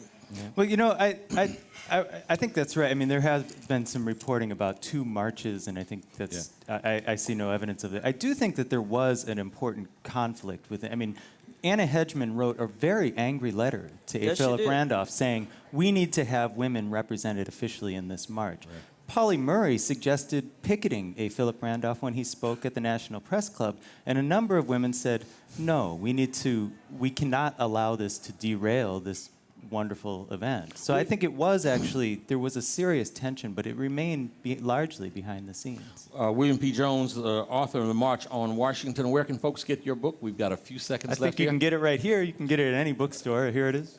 Busboys and Poets? Yep, The March on Washington, Jobs, Freedom, and the Forgotten History of Civil Rights. Thank you both so much you're for welcome, my appearing dear. on the Rock Newman Show. Thank you very much. Thank you.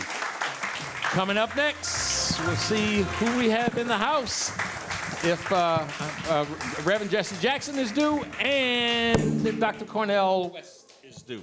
On the Rock Newman Show, we'll be back in just a moment.